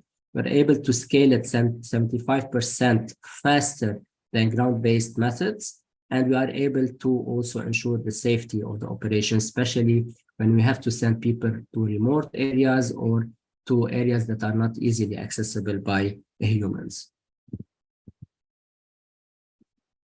When we speak about restoration, site surveys are also of the essence, and how we can really survey a site 100% and fully if you don't have the tools and methods of doing so. So how we can really ensure that 100% of the sites are really captured. And this is where we have the full site data capturing capabilities with high resolution RGB and multispectral data. With RGB, we're talking about almost, we can see the blade of grass on the ground. So this is like how high the resolution is that we are utilizing. The capability of really capturing high scale hectares. So it's around 800 hectares per day per team, limiting the ground operations, and also at the same time, limiting the human impact on the ground when they go and like disturb the soil or disturb the existing natural ecosystem when they do the field and manual surveys as well. So from platform point of view, this is where we provide the maps and insights for different organizations to visualize the high resolution baseline data and to select the data layers that they need to work on, provide them with the insights, the counts, the species, the native versus the invasive species. And this is one very important factor. We are seeing around the world how foreign species are being introduced to certain areas, sometimes accidentally, sometimes purposely, but this has a degrading impact on the natural ecosystem as a whole. And this is where also we provide the AI and machine learning models that can help us detect the native versus the alien species and provide us also guidance on how we can eliminate them from that specific area. Also part of the support that we provide in terms of how we can manage, for example, this ecosystem, what sort of work orders we need to ensure that is being automated and provided to the different agencies. So here we tackle the erosion, the weeds, the native versus alien species, the animals, animal tracks, and wildlife monitoring, the vegetation height, the elevation models, and the human-made impact. So one of the key things that we're seeing, for example, when we go also across the shoreline or deep in the desert, you see a lot of erosion that is being happen there. One of the key things that the mangroves, for example, are supporting, and this is something you're hearing of quite often recently, especially in the UAE, that it supports in protecting the shoreline from erosion as well, as long as the carbon sequestration capabilities that it has, almost 4 times more than terrestrial planting. So we have the erosion management and the risk analysis and how we can protect the land and the nature from that. We have the invasive species, pests, legacy, and this is how we can detect, for example, the different type of species available and reflect the raster data into vector data with an automated process that help us classify these different areas, classify these different features, and take the required actions to resolve them, where we can focus our effort more and more rather than being distributed without real focus. This is also how we can provide the biodiversity and the natives with biodiversity assessment. And this is one thing that is very important. It's not a monotone kind of restoration that should happen across or around smart cities.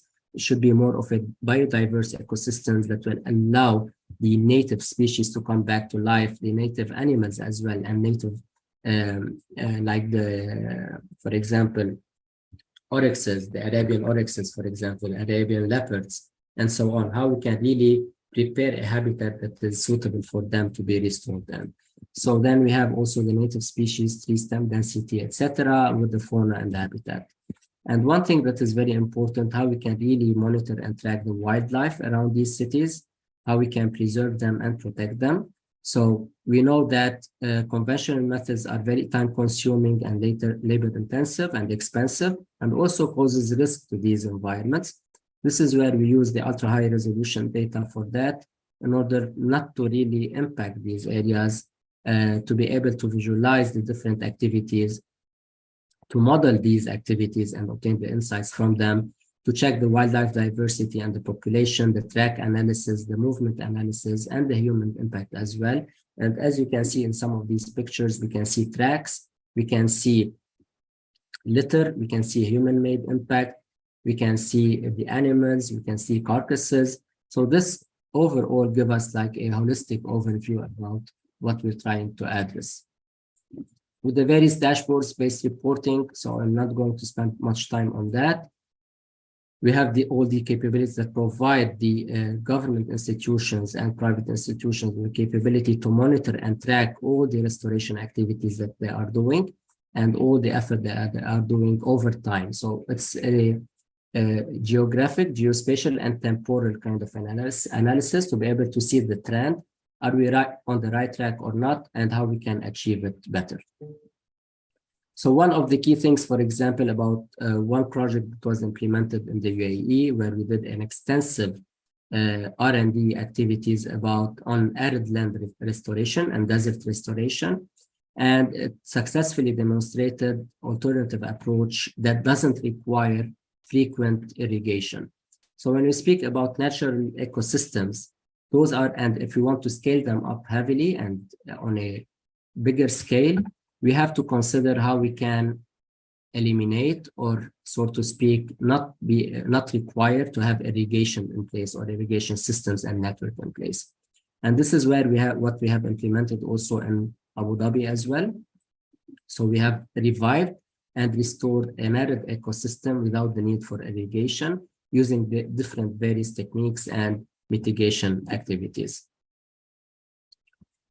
As well as when we speak about technology, this is where we utilize remote sensing. On top of that, where we go and check up to 10 years of evolution analysis with high resolution satellite data. We do the area classification, trend analysis, and this is not necessary to be in rural areas or in areas that are inland, but also around the cities as well. So this is how we can really ensure that the surrounding ecosystems are supporting for these smart cities. They provide the proper quality air conditions and the proper carbon sequestration as well.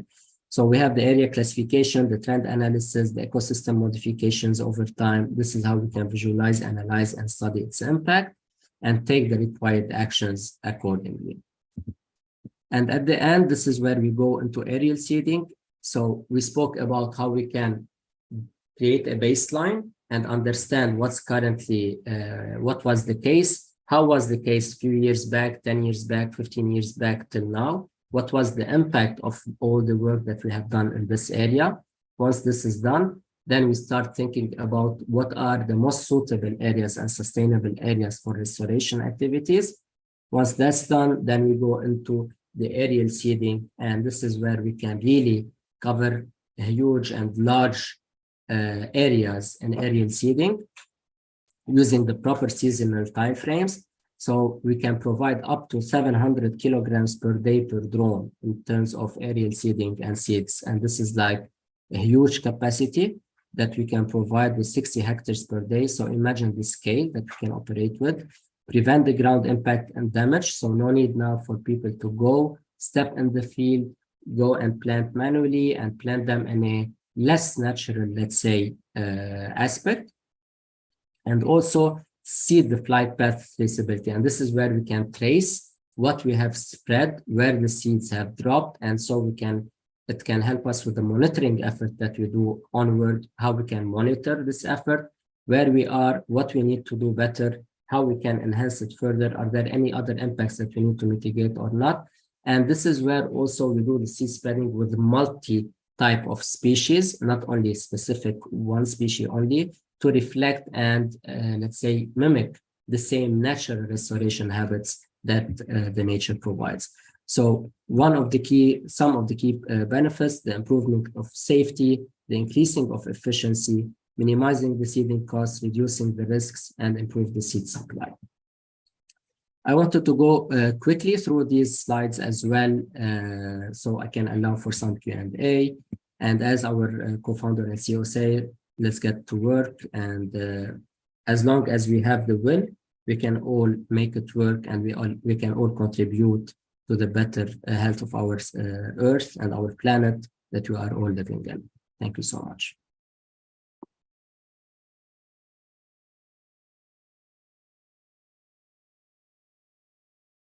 Thank you, Mr. George, for this helpful session. ننتقل الآن إلى المحاضرة الأخيرة لهذا اليوم وختام المؤتمر في اليوم السادس. المحاضرة الأخيرة وهي بعنوان تسخير الطاقة الشمسية في خدمة الزراعة لتحقيق التنمية المستدامة. Harnessing solar energy in the service of agriculture to achieve sustainable development. الأستاذ بدوي الخيري، تفضل. السلام عليكم ورحمة الله. وعليكم السلام، تفضل. ظهرت الشاشة؟ لا، الشاشة غير ظاهرة الآن. نعم ظاهرة. إذا ممكن استخدام عرض الشاشة الكامل يكون أفضل. نعم. تمام.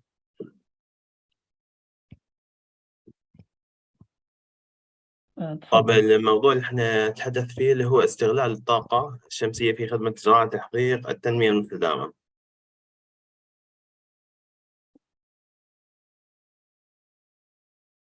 طبعا العرض يستهدف أهمية استخدام الطاقة الشمسية في خدمة الزراعة وكيفية يمكن أن يسهم في تحقيق التنمية المستدامة. بالبداية نود أن نشرح أن الزراعة تعد الزراعة من أهمية القطاع الاقتصادي، من أهم قطاعات الاقتصاد في العالم. هي مصدر رئيسي للغذاء والدخل. تواجه تحديات كبيرة في نقص المياه وتغير المناخ وزيادة الطلب على الموارد الطبيعية. وكذلك استخدام الطاقة الشمسية في الزراعة يعد حلاً مبتكراً لتلك التحديات التي يمكن توفير الكهرباء والطاقة اللازمة لزيادة الإنتاج وتحسين الكفاءة. هدف العرض إلى دراسة تأثير استخدام الطاقة الشمسية في الزراعة على الإنتاج والاستدامة. أستاذ بدوي، أعتذر المقاطعة، يبدو حضرتك مشارك شاشة أخرى، يعني العرض البرزنتيشن غير ظاهر، يعني ثابت على الصفحة واحدة. ثابت على صفحة واحدة. نعم. الآن بدأ يتحرك. تمام. نعم تمام؟ تمام تفضل. أهمية الطاقة الشمسية في الزراعة. من أهمية الطاقة الشمسية في الزراعة ممكن أن هي لها أهميات كثيرة، ممكن أختصرها في 8 نقاط. النقطة الأولى توفير الطاقة الكهربائية. ممكن أن نمكن أنظمة الطاقة الشمسية من توليد الكهرباء بشكل نظيف ومستدام، ويمكن استخدام هذه الطاقة لتشغيل أنظمة الري والمعدات الزراعية، مما يقلل من استهلاك الوقود الأحفوري وتكلفة الطاقة. 2 تحسين الإنتاجية. توفير الكهرباء بواسطة الطاقة الشمسية يمكن أن يزيد من إنتاجية المزارع وجودة المحاصيل. 3 توفير المياه. يمكن استخدام الطاقة الشمسية لتشغيل أنظمة الري الذكية التي تقلل من تبذير المياه وتزيد من كفاءة استخدامها في الزراعة.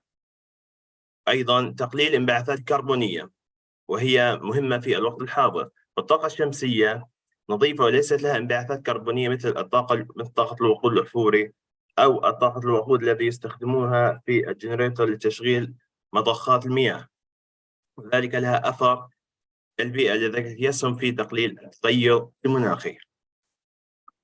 النقطة الخامسة تعزيز الاستدامة، وهي استخدام الطاقة الشمسية يزيد من فعالية الزراعة ويقلل من اعتمادها على مصادر محدودة مثل الوقود الأحفوري والكهرباء من شركة الكهرباء المحلية التي تكون في داخل البلد. النقطة الخامسة توفير فرص عمل. من خلال الطاقة الشمسية ممكن نزيد فرص العمل المزارعين، لأن توقف المضخات وتوقف المياه في ضخ المزارع يقلل من فرص العمل المزارعين. فنحن في وجود الطاقة الشمسية وفي وجود الضخ البايب الذي يمد المزارعين ويمد أراضيهم بالمياه يعمل على توفير فرص عمل جديدة وخلق فرص عمل جديدة في الزراعة وقطاع الطاقة. النقطة السادسة أو النقطة السابعة تعزيز الوصول إلى الكهرباء في المناطق النائية، وهذه تعتبر من النقاط المهمة. والنقطة الثامنة تنمية مستدامة. باعتبار الزراعة مكون أساسي للتنمية المستدامة وهي من الأساسيات في التنمية المستدامة، ممكن أن تلعب الطاقة الشمسية دورا مهما في تحقيق أهداف التنمية المستدامة مثل القضاء على الجوع وتحقيق الأمن الغذائي، وهم من أهداف التنمية المستدامة. نتحدث في النقطة هاي على أهمية الزراعة المستدامة. 1 حفظ الموارد الطبيعية. الزراعة المستدامة تهدف إلى استخدام الموارد الطبيعية بشكل مستدام، مما يساهم في الحفاظ على التربية والمياه والهواء النقي ونقلل من عملية تلوث الهواء. 2 تحسين جودة المياه. من خلال استخدام ممارسات زراعية مستدامة يمكن تقليل التلوث البيئي والحفاظ على التنوع البيولوجي والنظام البيئي. 3 زيادة الإنتاجية على المدى الطويل. الاستثمار في تحسين التربية والممارسات الزراعية يزيد من الإنتاجية على المدى الطويل مما يحقق الأمن الغذائي داخل المنطقة. 4 المرونة أمام التغير المناخي. الزراعة المستدامة تعزز المرونة مواجهة تغير المناخ من خلال تبني ممارسات توفير المياه وتقليل انبعاثات الغاز الدفئية. هنا تأثيرات الزراعة المستدامة. هناك تأثيرات على البيئة وعلى الاقتصاد. 3 نقاط سنذكرها على البيئة. 1 المحافظة على التنوع البيولوجي. تقليل استخدام المبيدات الكيميائية والمحافظة على النظام البيئي تساهم في الحفاظ على التنوع البيولوجي. 2 تقليل التلوث. استخدام ممارسات زراعية صديقة للبيئة يمكن أن يقلل من تلوث المياه والتربة والهواء. 3 الحفاظ على التربة والمياه. تحسين إدارة المياه ومكافحة التصحر تساهم في الحفاظ على الثروة الزراعية. أما من خلال تأثيرها على الاقتصاد 3 نقاط نختصرها. زيادة الإنتاجية من خلال الزراعة المستدامة تزيد من الإنتاجية وتحسين جودة المحاصيل والمنتجات الزراعية. 2 خلق فرص عمل. توفير المزيد من فرص العمل في القطاعات الزراعية وصناعات مرتبطة به. 3 زيادة الإيرادات. تحسين الجودة والكفاءة في الإنتاج يمكن أن يزيد من الإيرادات ويحسن دخل المزارعين. هناك عدة تحديات على الزراعية. التحديات الزراعية التي تؤثر: الممارسات غير المستدامة، مثل استخدام المبيدات الزراعية بشكل غير مستدام وإزالة الغابات والتربة غير المستدامة تؤثر سلباً على البيئة. الحفاظ على التربة. والنقطة الثالثة فقدان التنوع البيولوجي. والنقطة الرابعة نقص المياه، وهي أهم نقطة نتحدث بها، وهي تعتبر ندرة المياه ونقص استخدامها بين المزارعين والاستخدامات الأخرى من أكبر التحديات. هي نقص المياه يمكن أن يقلل إنتاجية المحاصيل ويؤثر على تراجع الإنتاج، وهذا هو الذي حدث عندنا في فلسطين. يعني كان إنه المزارعين يعانوا من نقص المياه نتيجة انقطاع التيار الكهربائي لما يعادل 12 ساعة في اليوم، فكان المحاصيل تتراجع في إنتاجها بشكل كبير، وأيضا المزارعين توقفوا عن الزراعة وتوقفوا عن الإنتاج، وهذا كله بسبب انقطاع التيار الكهربائي.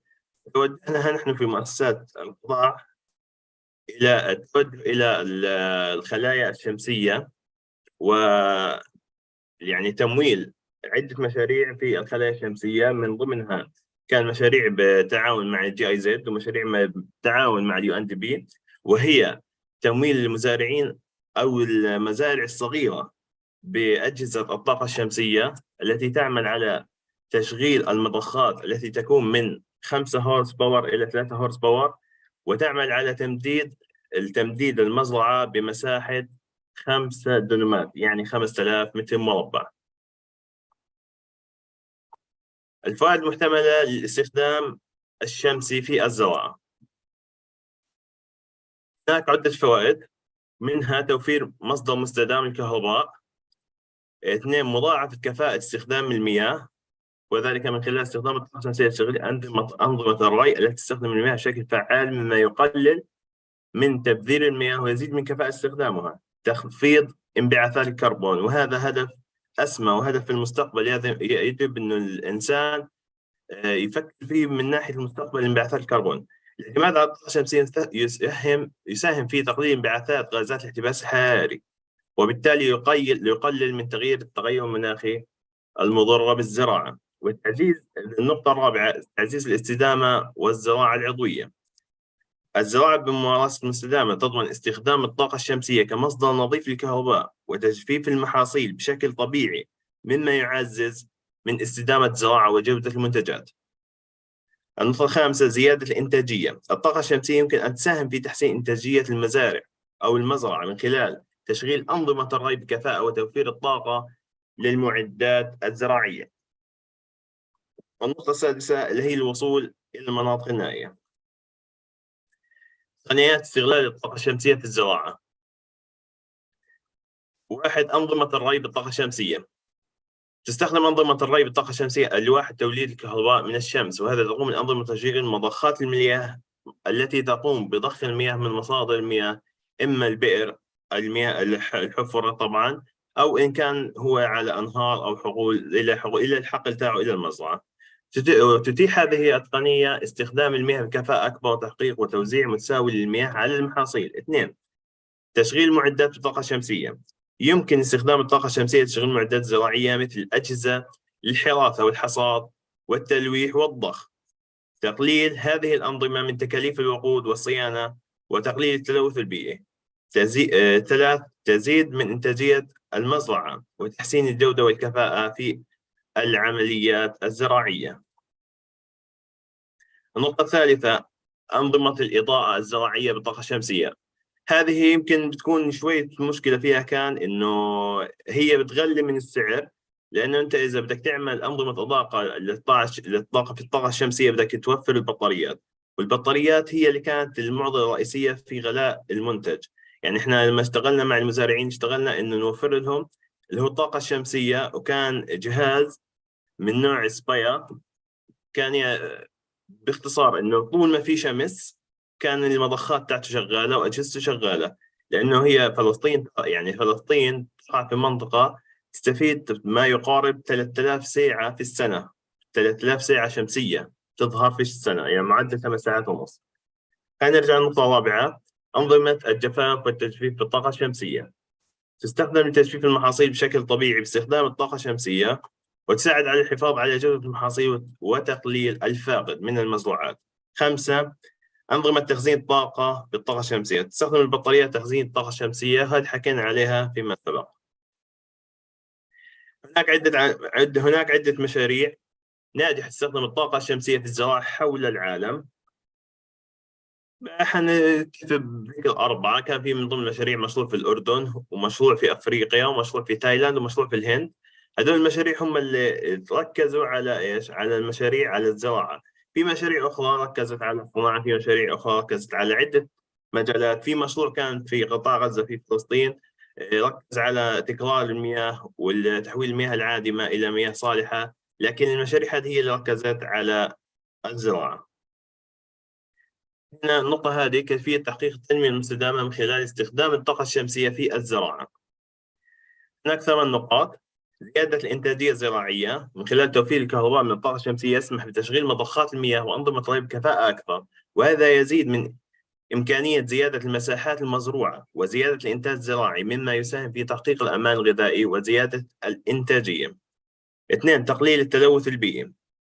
استخدام الطاقة الشمسية لتشغيل معدات زراعية يقلل الاعتماد على الوقود الأحفوري، وبالتالي يقلل من انبعاثات الكربون والتلوث الهوائي والتلوث البيئي.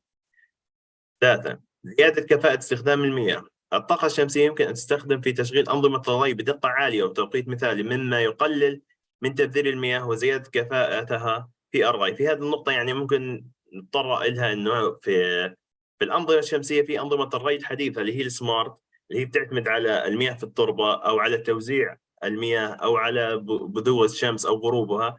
هذه بتحتاج لطاقة أو بتحتاج لكهرباء، فإذا ما توفر الكهرباء حيضطر المزارعين يعتمدوا مثلا على اللي هو الري بالطريقة العشوائية أو الطريقة المعتادة، إنه من خلال اللي هو اسطول أو خلال الجراد ينقل الماء، وهذا بيعملش على تقليل وهذا يعمل على تبذير في المياه.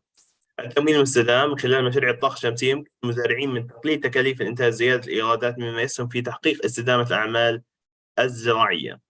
النقطة اللي بعدها التنوع الزراعي. استخدام الطاقة الشمسية يمكن أن يشجع على تطوير مزارع متعدد الاستخدام وزراعة مجموعة متنوعة من المحاصيل، مما يعزز التنوع الزراعي. توفير الطاقة للمجتمعات الريفية، وهذه النقطة يعني ما نتطرق لها كثير. توفير فرص العمل. توفير فرص العمل هذه من النقطات اللي احنا عاصرناها. يعني كان المزارع يكون في مثلا مزرعة فيها مثلا 10 مزارعين، في حال انه اصلا الماء هي اساس كل شيء في الزراعة، ما كان في ماء كان المزارعين يقعدوا عن العمل. يعني انت بتحكي متوسط كان الاهل 10 مزارعين، في كل مزارع متوسط 5 أفراد، يعني انت بتحكي في 50 فرد مستفيد من هذا المشروع.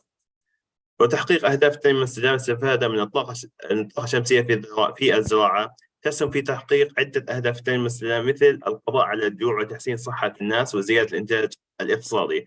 هذول الأهداف من أهداف التنمية المستدامة مرتبطة في الاستفادة من الطاقة الشمسية في الزراعة. تمام؟ هنا حنتحدث في النقطة هذه على التحديات والعوائق التي يمكن أن تعيق تنفيذ هذه التقنية. هناك عدة عوائق وتحديات واجهناها أثناء تنفيذ هذه المشاريع. كانت من ضمنها بالنسبة للمزارع التكلفة البادرة. هذه المشاريع الطاقة الشمسية إلى استثمار كبير في شراء وتركيب ألواح شمسية وأنظمة تخزين والتحكم في هذا يمكن أن يكون عائقاً للمزارعين والمجتمعات الريفية الفقيرة. يعني المزارع هو ما بيقدر يجيب اللي هو يوميته يا دوب يحصلها ويحصل من المزروعات، فإنك تيجي تقنعه وتتحدث معه إنه بدك تركب منظومة طاقة شمسية عشان مزرعتك بحدود $10,000 والشغلات هاي، كانت هذه مشكلة كبيرة تقع على المزارع وتقع على الإقناع. النقطة الثانية المعرفة والتدريب. لتنفيذ صيانة أنظمة الطاقة الشمسية يحتاج العاملون في الزراعة إلى التدريب والمعرفة الفنية. يعني من خلال هذه النقطة قبل البدء في تنفيذ هذه المشروع لازم المزارعين يحصلوا على ورش عمل ونعلمهم كيف إنه يتعاملوا مع الأنظمة هذه ولو بالشكل السطحي عشان ما يشوفوها.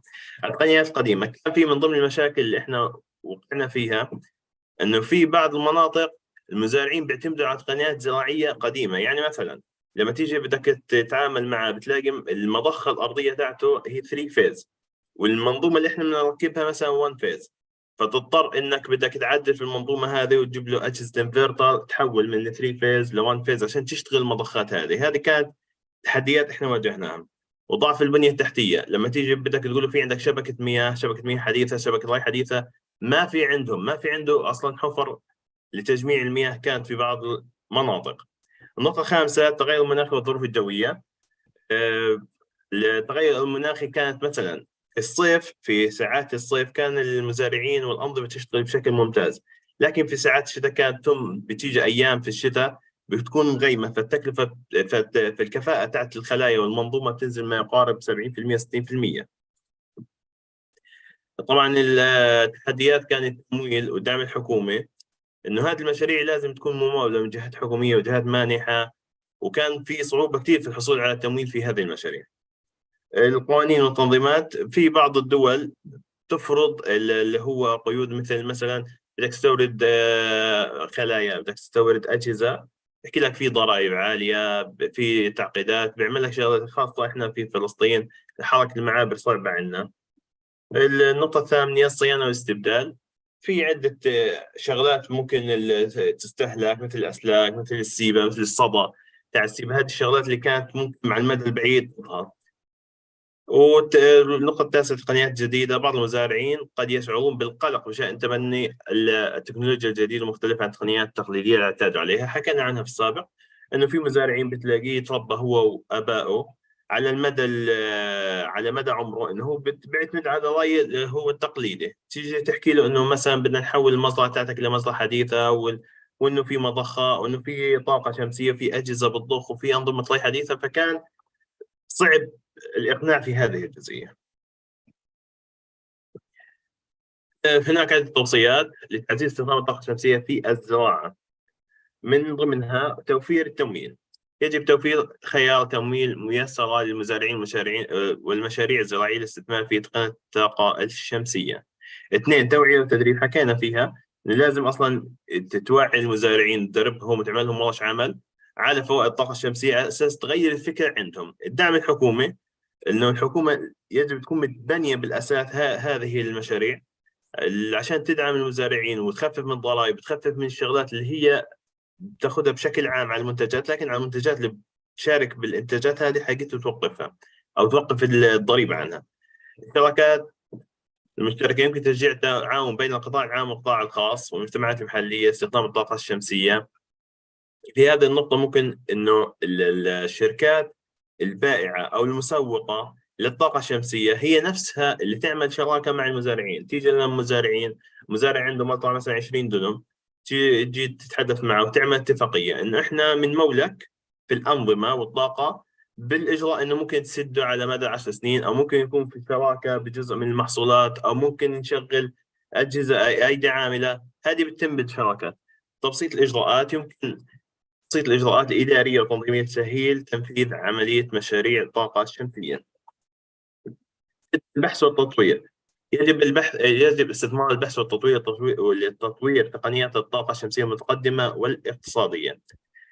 7 تشجيع التبني السريع. يمكن تشجيع المزارعين على تجربة تقنيات الطاقة الشمسية بشكل أولي لتأكد الفوائد. هذه النقطة اللي ممكن أنت تجيب مزارعين اللي مو مقتنعين في المنظومة أو الفكرة ككل، وتأخذهم على مزارع حديثة وتعرض لهم الفوائد، وقديش بوفر في المال، وقديش بوفر في المياه، وقديش بوفر في الشغلات هذه كلها، وأنت بالآخر بتعمل على إقناعهم.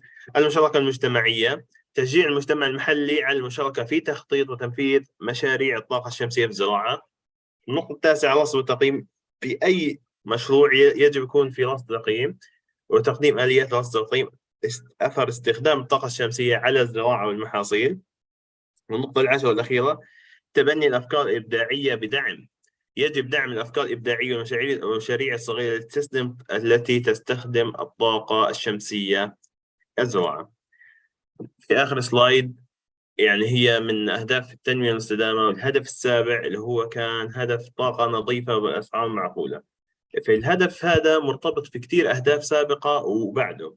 يعني إحنا لو بدنا نيجي نتحدث إنه هي الطاقة أساس كل شيء، مثل ما بيحكوا المياه حياة، فالطاقة أساس كل شيء في العيشة. يعني إحنا بدنا نعيش كمزارعين، كسكان، كإضاءة، هذا صارت أساسية بشكل لا يستغني عنها أي إنسان. وهذا والله أعلى وأعلم. الله يعطيكم ألف عافية. شكرا جزيلا أستاذ بدوي على المحاضرة المهمة والقيمة، واستفدنا جدا من المعلومات الموجودة فيها، ونتمنى يعني أن تنتشر هذه المزارع الحديثة وهذه الأساليب الحديثة في الري في بلداننا العربية، لما للمياه من أثر كبير في التنمية المستدامة. الآن يعني نفتح المجال مجددا للأسئلة، لو كان في أسئلة موجهة للضيوف سواء باللغة العربية أو الإنجليزية.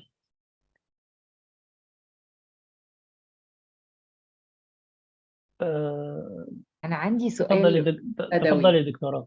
تفضلي. أنا عندي سؤال لأستاذ بدوي. أستاذ بدوي، حضرتك فعلا اتكلمت عن الطاقة الشمسية في الجزء بتاع الزراعة، وده من التشالنجز اللي أنا واجهتها كتير جدا في المشروع، لأن كان من المين إن يبقى البروجكت بيكوب مع السستينبل ديفلوبمنت جولز بتاعت اليو ان، وإنه يبقى الزراعة by green methods of green ways. فممكن حضرتك تقول لي يعني إحنا still facing this challenges، ايه اللي يخلينا نخلي الفارمر يعني يكوب مع التشالنجز دي او نقلل الباريرز دي؟ ايه الاقتراحات بتاعت حضرتك اللي تسهل الموضوع؟ ان احنا نشجعهم يعتمدوا على يعني السولار بانلز او الرينيوبل انرجي. تمام دكتوره غاده. هي النقطه اللي دائما اي مزارع بيصل لنقطه الاحتياج، السبب اللي وصل له. انتم على درايه انه احنا مثلا انا سكان فلسطين في قطاع غزه. انا سامع حضرتك. تفضل استاذ بدوي. يبدو الصوت فيه مشكله.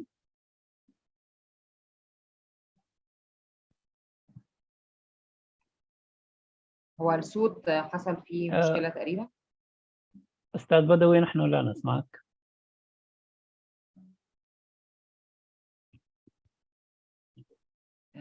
الصوت مش واضح حضرتك.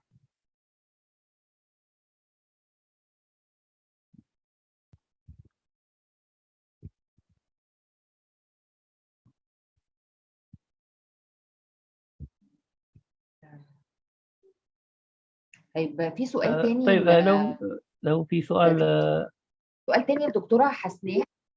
اتفضل. كانت بالنسبه، هي كانت بتتكلم على الجزء بتاع برضو السولار بانلز وكده.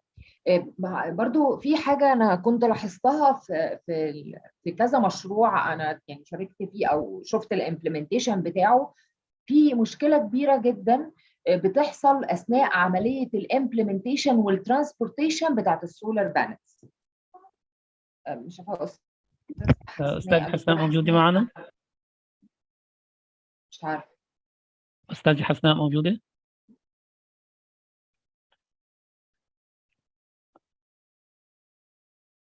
بتهيألي مش موجوده. صح. اعتقد يعني اعتقد غير موجوده. يمكن برضو أستاذ بدوي ممكن يجاوب على البارت ده، بس هو برضو disconnected now. أعتقد إنه بيحاول يريكونكت. نعم.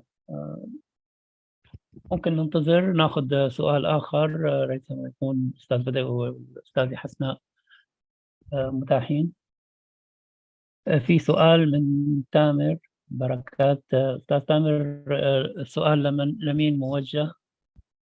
لدي سؤال: كيف يمكن تخفيض الانبعاث الكربوني أو البصمة الكربونية في عملية الزراعة، خاصة أن العملية الزراعية والأسمدة تطرح الكثير من الغازات الدفيئة؟ أعتقد السؤال موجه للأستاذ بدوي. الأستاذ بدوي للأسف يعني انقطع الاتصال معه. لو بإمكانك تضع السؤال في قسم Q&A ربما يعني هو مبدئيا برضو ممكن حضرتك. نعم ممكن أساعده في الإجابة على تقليل الانبعاثات. هو بقى نعم. فعلا في دلوقتي ديفايسز بتحصل يعني أثناء الزراعة بيبقوا عاملين انسبكشن كويس جدا، والديفايسز دي بتقلل يعني بتعمل حته ان بتقلل الانبعاثات وبتقيس، يعني هي بتعمل ميجرمنت لاكمل الانبعاثات قد ايه، وبيبقى في جايدنس وفي مانيوالز بتقول ازاي نعمل على تقليلها. وفي الاغلب هو المزارع بيبقى عنده زي مانيوال او تول، بيبقى عارف النسب اللي المفروض الانبعاثات تبقى فيها، بيتعمل كذا تيست على الموضوع ده عشان توصل لنسبه الانبعاثات للنسبه المطلوبه. يعني اكشوالي في تولز بتعمل كده. وهقول لحضرتك برضو من اكتر الحاجات اللي بتستخدم مش اثناء الزراعه نفسها، يعني بيستخدموا سيميوليشن تولز كتيره جدا. يعني هو بيعمل فيرتشوال انفايرمنت للعمليه كلها، وبيدخلها كل الانبوتس بفاريبلز كتيره، وبيعمل عمليه التست دي فيرتشوالي على سيميوليشن تولز علشان يقدر منها يطلع من كل واحد نسبه الانبعاثات قد ايه، ويشوف هو ايه الاكشن اللي هياخده عشان التقليل. يعني هو الموضوع تطور جدا في كل المجالات، ان بقى السيميوليشن والفيرتشوال، يعني ان احنا نعمل الفيرتشوال تيست بيفور جوينج انتو الامبلمنتيشن بروسيس بقى فيري سكسسفul، عشان نقلل طبعا حته نسبه الريسك ونزود الاشورنس او السكيورتي بتاعت الريزلت. انا بعتذر نعم، دكتورة. شكرا دكتورة غادة على الإجابة عن السؤال. كان في سؤال موجه للأستاذ بدوي لكن أجابت عنه الدكتورة ممتاز. غادة، مشكورة. الدكتورة كمان نعم، سؤال عفوا أستاذ بدوي، في سؤال آخر من ياسر موجه سؤال لحضرتك: كيف يمكن لتطبيق الدورة الزراعية التراكمية أن تؤثر على استدامة التربة؟ أستاذ بدوي السؤال. أعيد والله ما سمعت.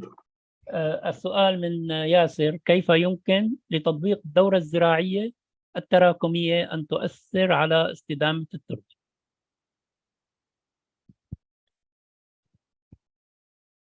هو النقطة اللي بيسأل فيها يمكن الدكتورة تجاوب عليها أفضل مني، لأنه أنا ما تخصص التربة، أنا تخصصي بالبداية كان اللي هو كيف نقنع المزارعين إنه هو مجرد ما توقف عنده الشغل بدينا نموله في اللي هو الأنظمة الطاقة الشمسية، إن يعمل على تشغيلها ويضل عنده المنظومة أو منظومة العمل زائد الأيدي العامل، لأنها هي شغالة بشكل مستدام. هذه النقطة، أما نقطة التربة والشغلات هذه أنا ما عندي دراية فيها. نعم دكتورة وحضرتك غادة، بتسأل على الاستدامة؟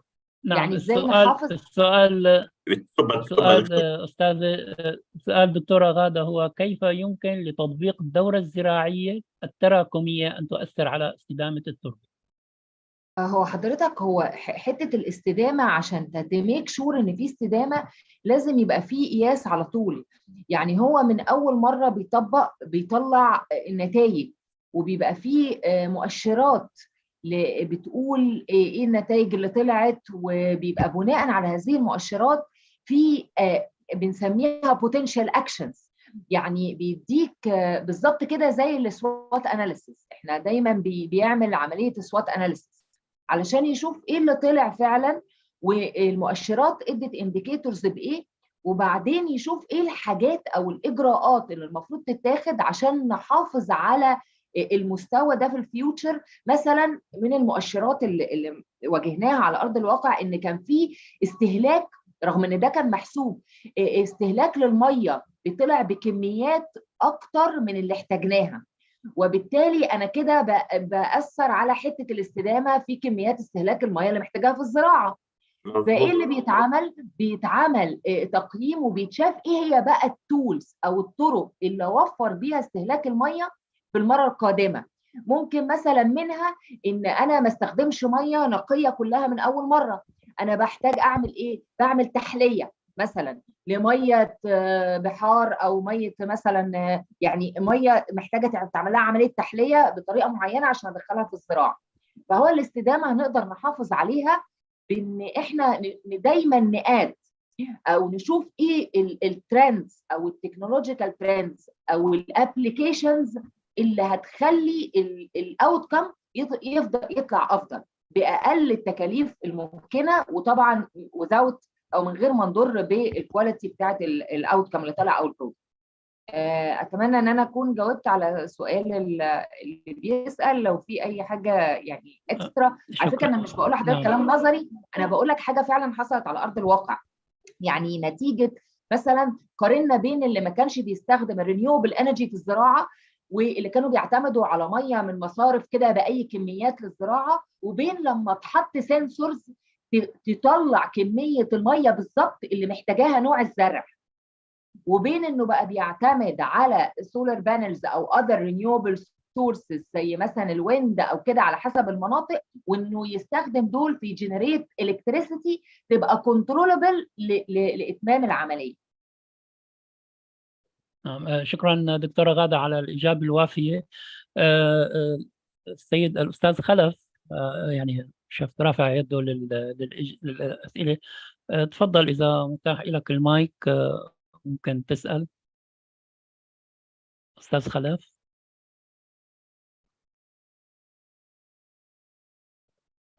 نعم الأستاذ تامر بركات. نعم ممكن يطرحوا الأسئلة كتابة لأنه ممكن نعم أعتقد غير متاح في استخدام المايك. ممكن تطرحوا الأسئلة كتابة. أستاذ تامر يعني أجبنا على السؤال، سؤال حضرتك. هل في سؤال آخر ممكن كمان تطرحه بالشات؟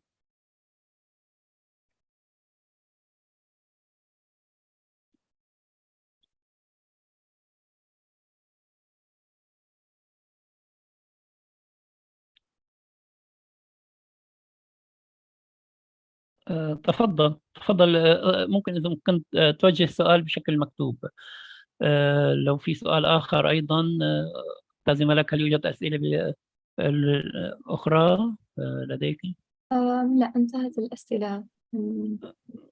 تمام، أعتقد يعني كل الأسئلة تم الإجابة عنها. يعني لم يتبقى لدينا سوى أن نشكر حضوركم جميع الأساتذة المحاضرين والسيدات المحاضرات والسادة الحضور جميعا. شكرا جزيلا على إغنائكم هذه الجلسة بالحوار والأسئلة. نشكر يعني باسم مركز البيئة المدن العربية، بلدية دبي ومنظمة المدن العربية، مجلس الطاقات، مجلس صناعة الطاقة النظيفة وشركة سولارابيك. شكرا جزيلا على حضوركم، ونلتقي في جلسات قادمة.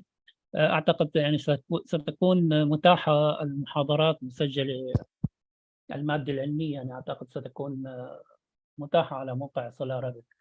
شكرا لك. أستاذ ملك ممكن تفيدنا بالموضوع أكثر نعم. بخصوص تسجيل المحاضرات؟ نعم. شكرا لك. بس برضو بنحب نشكر الحضور باللغتين بحيث أنه كان عندنا نعم تفضل. نعم. So, dear participants and esteemed guests and speaker, as we bring these 3 days conference to a close, we want to express our heartfelt gratitude to each of you and every one of you.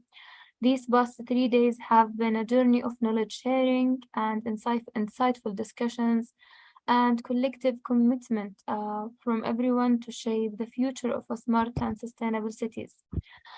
We extend our appreciation to all our partners, speakers who share their expertise, time, and knowledge.